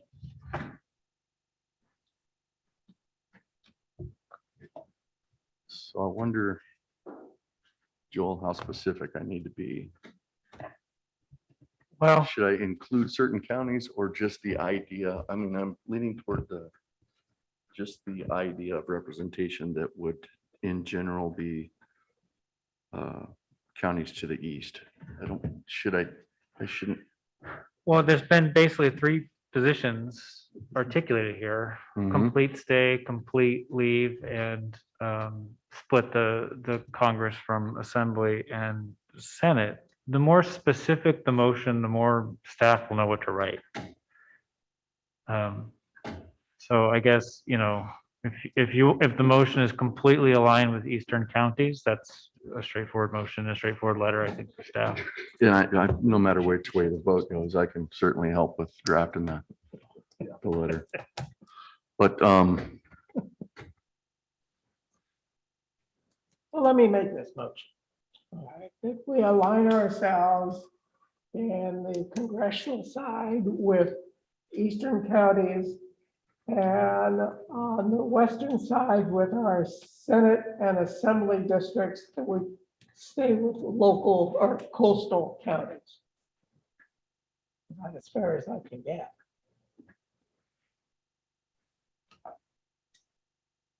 I would second that motion just to get a vote. Okay, I then would like to motion that we table this and take no action. By doing that, our tribe in the Congress, we're separating out our Europe tribe, and I just can't do it. So I'm going to make the motion that we take no action. And isn't there already a motion on the table that you gotta vote on and then take a step? I'd second that motion. The table. Great. So we have. To table or to take no action. So the motion to take no action would be heard first. Understood.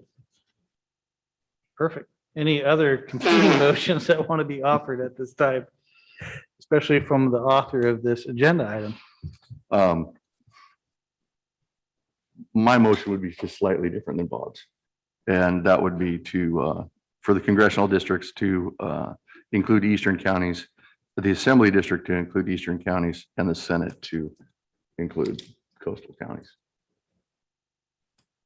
One more time. The congressional and assembly to include eastern counties, and the Senate to stay on the coast. No. So we retain Senator McGuire as our representative. And that's going to die for lack of a second. Understood. Yep. Okay. So without any additional motions, we would take the second motion first. Kaylee, let's go ahead and pull that motion. And repeat that motion, please. The motion would be to table this item at this time and take no action, correct? I guess to say table it, that means we're going to bring it up again. So we're just going to take no action. Take no action today is what I'm saying, sorry. Are we ready? Supervisor Berkowitz, No. Supervisor Short, No. Supervisor Hemmingson, Yes. Supervisor Starkey, Yes. Chair Howard. No. Okay. Okay, and this other motion is to move congressional to eastern and the assembly and senate to western, correct? Correct. Supervisor Short, Yes. Supervisor Starkey, No. Supervisor Hemmingson, No. Supervisor Berkowitz, Yes. Chair Howard. Yes.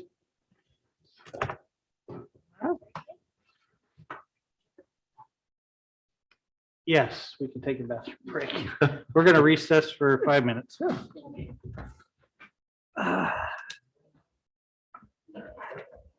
That was darn near an hour-long discussion. Hey. Good job.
now we can start. All right, we're gonna go ahead and reconvene our meeting and move to budget transfer items. Item 28 is the only budget transfer item on our agenda today, which is contingent on, actually, let's wait on that item and move to the legislative items first. We'll address 28 last. I forgot these agendas. We can't change the formatting on them, can we, Kylie? All right, so let's take up the legislative and budget issues then. Consider miscellaneous legislative and budget matters pertinent to the county of Del Norte. Authorize the chair to sign and send appropriate letters with respect to matters pending before the state or federal governments. Item 29, approve and authorize the chair to sign and send a letter of support for the state, local, tribal, and territorial fiscal recovery, infrastructure, and disaster relief flexibility act as requested by Assistant County Administrative Officer. Randy left us, didn't he? I saw him Just here saw for him a walk out while. of the office door. He's on his way down. Okay, and I'll just keep talking to myself over here and then ask you one question. Is there any other things that you want to address with us today that aren't currently on the agenda, but can be covered under a legislative matter? None. None at all? All right, None at all. very good. You know, I try to have you talk more, but sometimes it just doesn't work. Attaboy. Randy, we just read 29 into the record. We'd love to hear from you on item number 29. Your timing is perfect. Mr. Hooper? Well, that was pretty well planned. So 29, this is a piece of legislation introduced in the Senate by Senator Padilla. It relates to the American Rescue Plan Act, or ARPA. And essentially, under ARPA, there was restrictions associated with the use of local fiscal recovery funds. And so it was lobbied by advocacy groups to expand on potential uses of local fiscal recovery funds. And so this would be the result of that. This is supported in a bipartisan manner. It's been approved in the Senate. And so this would be a recommendation to Congressman Huffman that the piece be supported. Okay, very good. Let's go ahead and open up for public comment. Chair, I do not have any hands raised online. Thank you. Okay, we'll bring it back to the board then. And do we have a motion on the table? Move to approve. Do we have a motion? And a second. Kelly, please pull the vote. Supervisor Starkey, Yeah, yes, sorry. Supervisor Short, Yes. Supervisor Berkowitz. Yes. Supervisor Hemmingson, Yes. Chair Howard. Yes. All right, we'll go ahead with item number 30 at this time, which is approve and authorize the chair to sign a comment letter related to a request for information published in Federal Register, which is docket ID number FEMA-2021-002 pertaining to the National Flood Insurance Program as requested by the County Administrative Officer. Mr. Hooper, please join us again. Okay, so we played nice with the last letter, requesting some assistance from Congress Huffman on the legislation. This is a piece I think we need to be a little more contentious with. This has to do with the National Flood Insurance Program and some provisions to that program that would certainly not be good for many rural communities, including Del Norte County, which have a substantial floodplain within their communities. So I think the letter speaks fairly well for itself. If there's any questions, I am certainly available. Okay, let's go ahead and open up for public comment. We'll bring it back to the board after that. Chair, I do not have any online. Okay. Seeing none in our audience, we'll go ahead and bring it back to the board. Any discussion by the board? Move to approve. Guess Second. not. We have a motion, a second. No further discussion. Kylie, please pull the vote. Supervisor Berkowitz, Yes. Supervisor Starkey, Yes. Supervisor Short, Yes. Supervisor Hemmingson, Yes. Chair Howard. Yes. All right, item number 31, approve a contribution from the general fund contingency budget of $70,000 to the Tri-Agency Economic Development Authority. And to discuss and give possible direction to staff to include a $70,000 contribution in future proposed budgets as an annual contribution as requested by Supervisor Short. Supervisor? Yes, thank you, Mr. Chairman. As I brought this forward as the chairman of the tri-agency, that I am on right now. Tri-agency's been established since 1976 and has in its past been a lender of last resort. It is no longer such an agency, but it is an agency with bonding authority that has some visions for economic development in the future for Del Norte County, but we have a debt to be paid to the USDA, and we need to reconcile that and work toward getting that paid off so we can be a functioning agency again and work toward economic development. So that is the reason I brought this forward between the three agencies, the harbor, the city, and the county. We have come to an agreement on the amounts, and that would be the goal of having an income of $100,000 a year. We will pay off that debt and then amortized on an amortized schedule, and hopefully be able to hire a director and work toward getting some economic drivers rolling for the citizens of the county. Great. Thank you, Supervisor Short. Any discussion before we go to public comment by the board? I have a lot of questions. Okay. Who wrote the letter that's before us? Who wrote the letter? It's not that's in the- signed. Oh, I'm sorry. I started it off and Chairman Howard helped me finish it. Okay, so I don't know who wants to answer my questions because I have several in here. The first one is, although there were local successes in the second paragraph, what were those local successes? You want me to answer these? Yeah, go right ahead. Very good. The Tri agency has been around a long time, and anybody who's lived here long enough to see some of the reasons why Tri agency was formed could first of all point out to Jim Hooper's vision for bringing a unified approach to leveraging funds between not only our local agencies, in this case, the harbor, the city, and the county, but in addition, those outside dollars. The first projects that were large that were tackled were the harbor. And this came after the destruction of one of the piers in the harbor. The district had bonding authority created at the time, and the project was resolved. We have a new pier to thank for it. So that's going back a long ways in history. In recent history, the most notable two projects that were done that were also addressed in this letter, one that I was extensively involved with was the public investment of transient occupancy tax dollars from the general funds of both the city and the county, and directing those funds into the reinvestment of those funds for travel and tourism marketing to bring the next new visitor to Del Norte County. That discussion was started in the Council of Economic Advisors, and through various reports that Tamara Layton at the time put together, developed basically a projection of a return on investment from a minimum investment of $300,000. Is if we brought enough of the community together through a coalition for that investment, we could have finally this redwood curtain lifted. Tri-agency was the driver for that through the two reports that ended up coming out of the agency.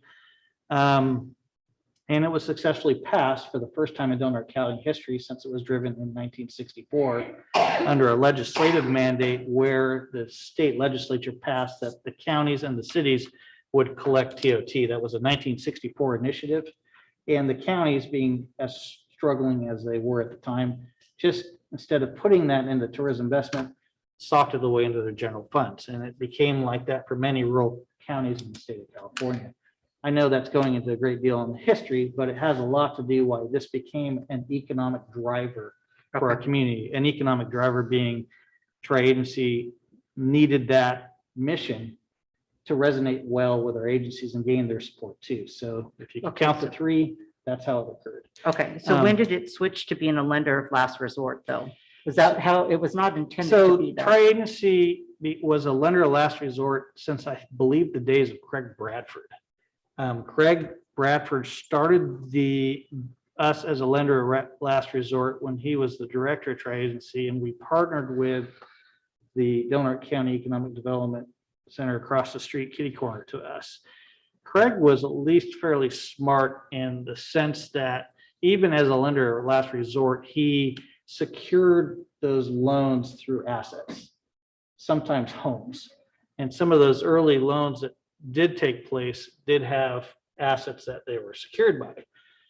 Under different directors at the tri-agency, some of those USDA loans that were lent by the boards at that time, and this is obviously long before me, so some of this may be right, some of this may be wrong. Those loans were not secured, was my understanding. And so there, if those loans were defaulted on, there was nothing to chase. And so I'm not, that director I know ended up suing the agency and taking a large amount of the capital that the agency had with him once that suit was reached and settled upon. But tri-agency, as Supervisor Short mentioned, felt very poisoned by that whole piece of being a lender of last resort and really didn't want to be an agency that participated in lending to basically businesses that were high risk, even though that's what these funds through USDA were designed for. And I'll go on to say that there is statute, and I know Elizabeth Cable and again, our own county council that has represented us on this issue. We have tried to use statute to chase a forgiveness of those funds because we are a lender of last resort and get them forgiven. But no matter how much work we did, Supervisor Hemmingson, myself, and others, we could not get the bureaucracy at USDA to forgive that debt. And so we've been, and that's through 3 different presidential administrations, Yeah. you know, and different political so parties. it's been a nightmare. But in that answer to her question, I believe it was around 2011 or 12 when the Del Norte Economic Development group took over to being that lender of last resort. Okay. And so then in the letter, you say that without partner support, what is partner support? The whole sentence is that the USDA required tri-agency to repay the defaulted loans which funded the small business ventures. However, without partner support. I mean, Harbor, city, county. okay, so that's the 3 of us. So without us or the businesses repaying the agency, there was no funding stream to repay the loans. Correct. So you want the county, the city, and the harbor to repay those loans? Yes. We want the county, the city, and the harbor to fund tri-agency as they did in the past before the threat of essentially debt service recovery came along. And since we've now, I believe, officially exhausted all avenues, yes, we it's have. time to start operating this agency. Okay. So in 2011, this gets brought before our board from a letter from the tri-agency where they asked to reinstate the funding because it had taken a break. So, but they presented an MOU, they presented a plan. Why is that not presented here? You're just presenting this like, hey, we should just do this. There's no real concrete plan, MOU. What protections do we have in place that we're not ever going to do unsecured loans again? Who are we going to, you know, I mean, if we can't recover those funds, I understand if we have to pay our debt, we have to pay our debt, but there's no plan here. This is just a, hey, let's do this. We don't even know for sure that the city is involved. I mean, you guys are telling us, but I haven't seen the city discuss this. I haven't seen the harbor discuss this. I have a lot of concerns with regard to this. And so I'm just voicing those here right now. Let me just double check. Oh, and then if we are to pay this commitment, why are we doing 60% and not 33%? Why is the county on the hook for 60% of this new annual budget? Why are we not 30? If we're all 3 in this, we all 3 benefit from because I do believe that the tri-agency has great ideas. I think that it could be a viable program. I just don't know that any businessman would look at this one sheet and say, what are we doing here? There's no plan. There's no guarantee that we're not going to make the same mistakes again. Do you want me to go? Oh, sorry, Bob. Well, this item on the agenda leaves a lot of discussion and justification that is definitely not provided. Several years ago, Supervisor Howard and I traveled to Washington, D.C. with the objective to get this amount, this $1 million, forgiven. Unfortunately, we were unsuccessful. I've got some questions that need answers before I can agree to donate our county funds to Tri-Agency, an agency that has no successful track record that is provided quantitatively to our county. For example, what specifically do they want to do with the funds? I don't have an answer to that. Where's the money for the $1 million? Because that's what it's going to be over time, going to come from, and I don't have an answer to that. I don't even have an answer to how we incurred all of this debt. So I think what I'd like to do is propose that we table this item until the public gets some more detail on this item, because we just don't have enough now. And I'm not comfortable spending all of this money, just the county spending all of this money. Not the other partners really aren't putting much in there. So that's where I am. The amount that is given is based on the amounts that was contributed by the 3 members of the JPA in the past when they were functioning with the director. That is where the basic percentages come from. Also, Bob, I don't know where the $1 million number is coming from. We only owe 284. Okay, I had Something like that. assumed So I that it don't was know close if to it's $1 million, but even if it's only $284,000, that's significant money in my book.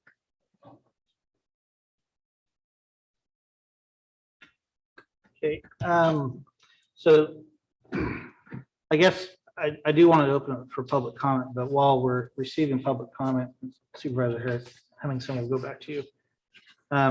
I think one of the questions we need to ask ourselves is, does the county feel we need an economic development arm? I think that's one of the more important questions here. And is that economic development arm best represented by the partnership formed from Tri-Agency that we've continued to participate in now since I've been on the board and prior to that?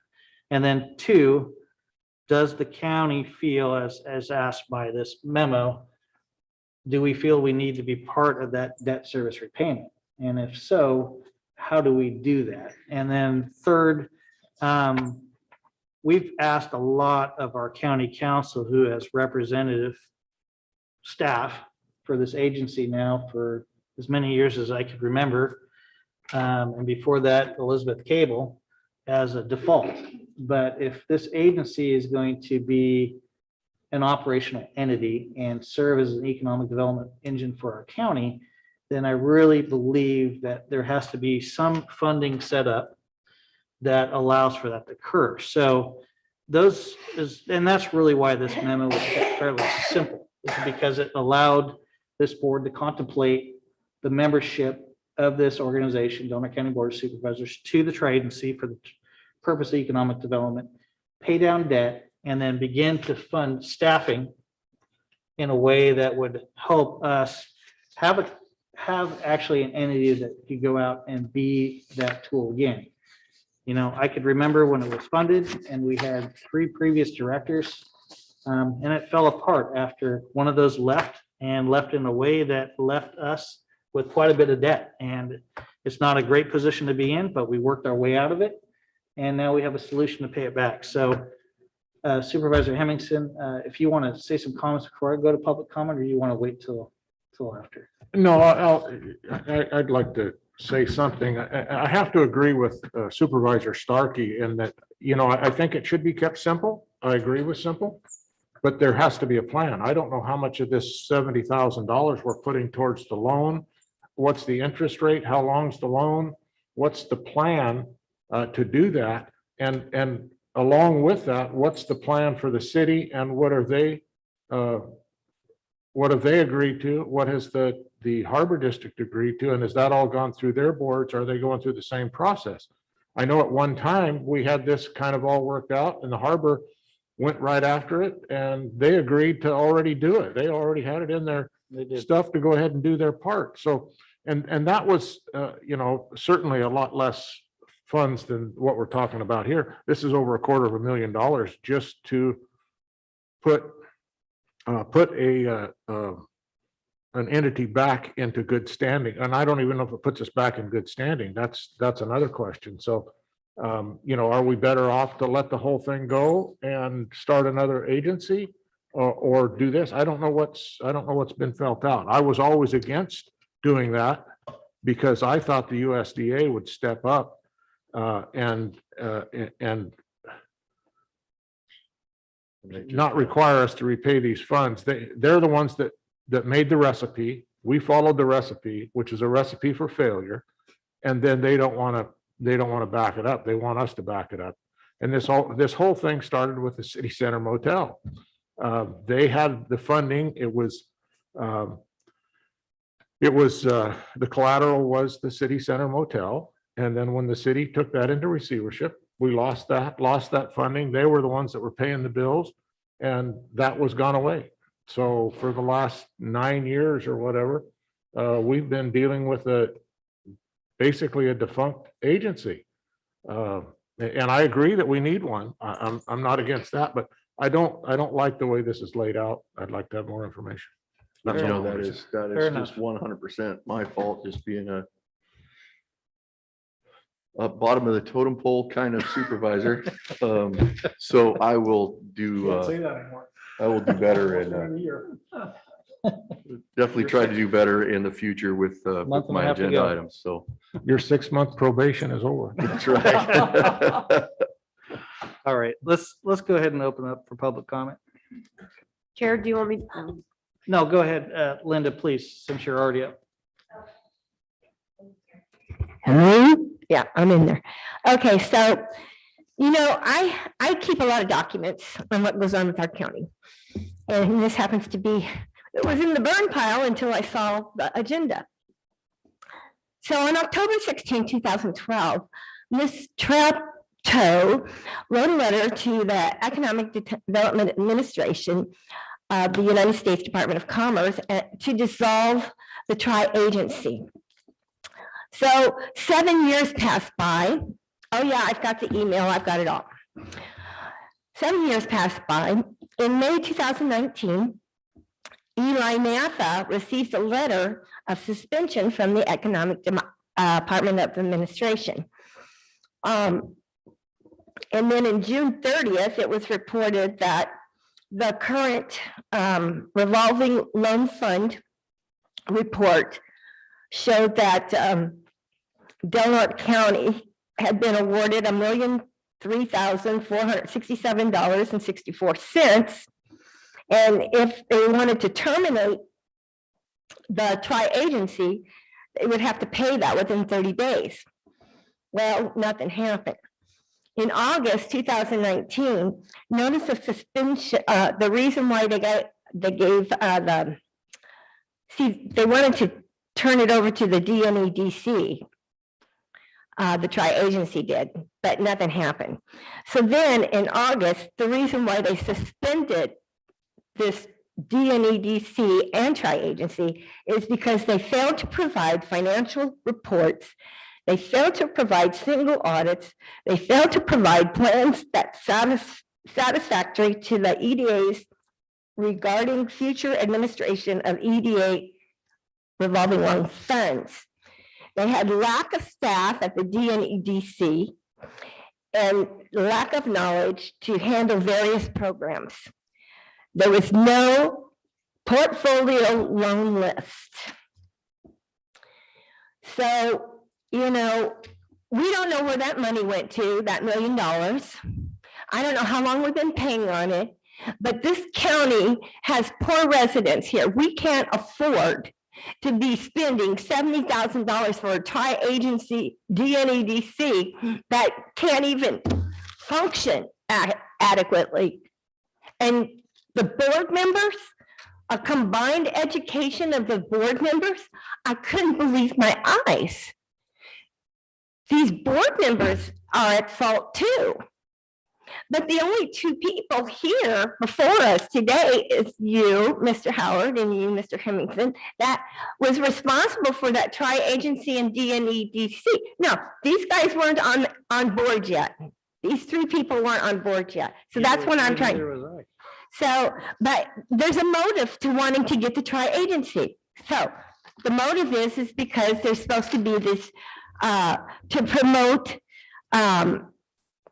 because you think that the county's going to receive millions of dollars by starting a wind power energy farm in our own town, our ocean. And however, do you have the law before you to keep it separate from the Humboldt wind farm? You might want to think about that. I know I only have 3 minutes, but I got all the documents and you guys are way out. Thank you. Chair, I have hands raised online and I also have written. Which one would you like me to do first? Online, please. Okay. Take the in person. Thomas, you are on. You just need to unmute your mic. Can you hear me now? Yes. Thank you. And there's no need to read my written comments. I'll just go ahead and speak to them. I'm really kind of shocked at this. And I was also shocked.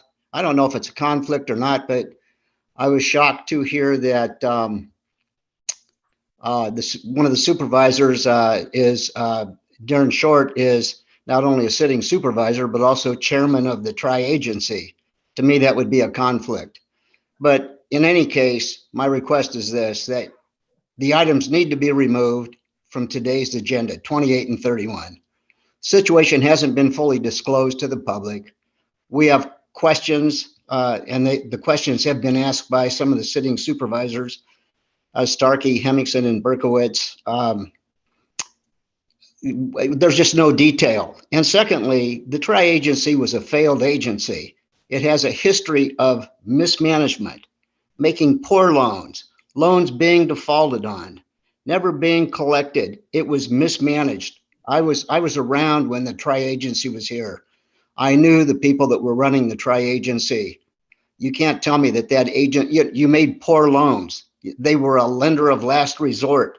They didn't get collateral. They made loans that shouldn't have been made. It actually was disgraceful.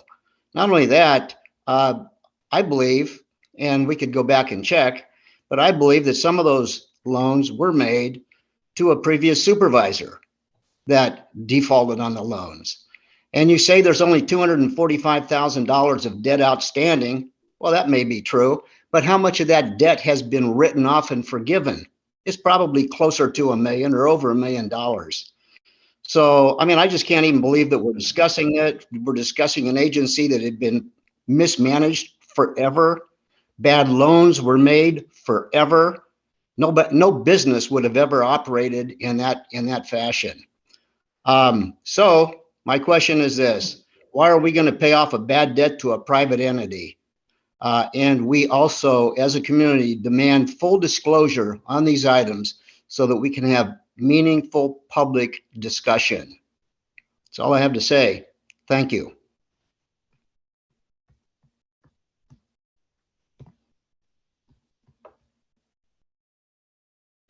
Chair, that's all I have for online. I'm going to go ahead and head to written. This first one is from Roger Gitlin, Ion Del Norte, and it says District 1 Supervisor Short has requested a $70,000 annual payment to be made to the Tri-Agency Economic Authority paid from the general fund account. If approved by a supermajority vote, the payment will be will be directed to the advertising and promotion sections of the Economic Authority. Let it be disclosed at this meeting and at this time, the $70,000 payment begins a series of allocations of the same amount to satisfy a longstanding debt incurred by the now defunct tri-agency consisting of the county, the city of Crescent City, and the Crescent City Del Norte County Harbor District. The amount of the debt, if not already disclosed, in excess of $1 million. Supervisor Short should make public the installment payment schedule and how many years these $70,000 payments will be burdened Del Norte County. Supervisor Short should disclose the reasons for these payments, the malfeasance perpetrated on the public by the mismanagement by our elected, and the real reasons for initiating this debt repayment plan. The County of Del Norte will now be eligible for new grants from the Economic Authority. It is time Del Norte County break away from its continued dependence on government grants and charity for its economic survival and reliance from the coffers of federal and state budgets. I urge a no vote on items 28 and 31. Roger Gitlin, I on Del Norte. And I have another one from Liz Freeman, and it says, Chairman and members of the Board of Supervisors, I register my objection to the board taking any action on both the above mentioned agenda items today, number 28 and 31. These two items need to be taken off the agenda today and the vote postponed until all facts are disclosed publicly concerning these two items. The debt, who incurred the debt, who benefited from the funds. What is the total amount of the debt? Note that number 31 proposes a 70,000 yearly contribution for how long? For what? Who incurred the debt? Who benefited, etc. Again, I object to today's consideration of agenda items number 20 and number 31 and request they be removed from today's agenda and any consideration to be made at a later date after full disclosure is made to the public. Thank you, Liz Freeman. And that's it for written. Thank you. All right, we're gonna go ahead and bring it back to the board. I don't know exactly what direction we need to go, but obviously there's a lot of unanswered questions that we need to answer. And I think it's probably important at this time to potentially even consider tabling this item. I would move that we table this item. Bringing it back for further discussion. Yeah, there's some good things that this agency has done, but obviously as Supervisor Starkey and Supervisor Hemmingson have mentioned, and several members of the public, those items need to be disclosed. And so in doing so, we'll go ahead and we'll work with our limited staff that doesn't get paid a whole lot to try to pull some of that information together. So we have a transparent process for folks to consider. But in doing so, in tabling this item, I'd really like to ask the questions I did before we got here, which is one, do we want an economic development arm in the county representing this partnership that was formed in '76? Two, do we want to repay this debt? Because I know potentially we could walk away from it, and I doubt Treasurer will chase the members down. And then three, if we could get through those two items, do we want to staff that thing? Because it's not fair to ask county staff to play that role as we have now for the past several years. So I think we have at least agreement that this should be tabled at this point in time. Okay, so with that, we will also table, if everybody is in agreement, the budget transfer item 28. Can I just add some feedback though? So if this item does come back before us, for me, I'm going to just tell you what I'll be looking for is really kind of, let's just put it all out there. I want to see it all. I want to see the loans. I want to see why they weren't repaid. I want to see all the MOUs. I want to see the initial, I mean, that's just what I'm going to need to see. So just to give that feedback, if it comes back, I want it all. So that's how I work. And I'm perfectly happy with doing that. I don't think because these were public dollars that were lent to, and really because this is what we're talking about is public dollars that were lent on behalf of the USDA under this revolving loan fund to businesses that essentially defaulted. That's why we're here, to be honest. And it wasn't just USDA, it was also EDA. It's okay to talk about that because they did take a public loan, correct? With naming these businesses publicly? Yeah, the vast majority of this, I can't think would have any confidentiality to it. My role is weird because I'm the lawyer from both agencies. And so any agreement negotiated between you, is a little bit of a delicate thing. It's not impossible or undoable. I actually can answer a lot of the questions that have come up today. And I can document a lot of it, but it's an awful lot of work that, is it maybe this board's direction that I do that work for the county and then Tri-C doesn't have to pay for it? Good question. Otherwise, that's just a lot of money out of what really could be settlement funds for you, for tri-agency that will be billed just because I have to bill by statute for work I do outside the county. Yeah, having been on tri-agency when all this stuff was coming out and the documentation that we went through, the entire board went through, you know, I understand why Supervisor Starkey wants all the details and information, but really, I think a summary would probably do you just as well, that you don't have to get into a lot of the weeds of things. There was a lot of things that were done incorrectly, and we had a director that wasn't doing his job, and that wasn't found out until much later.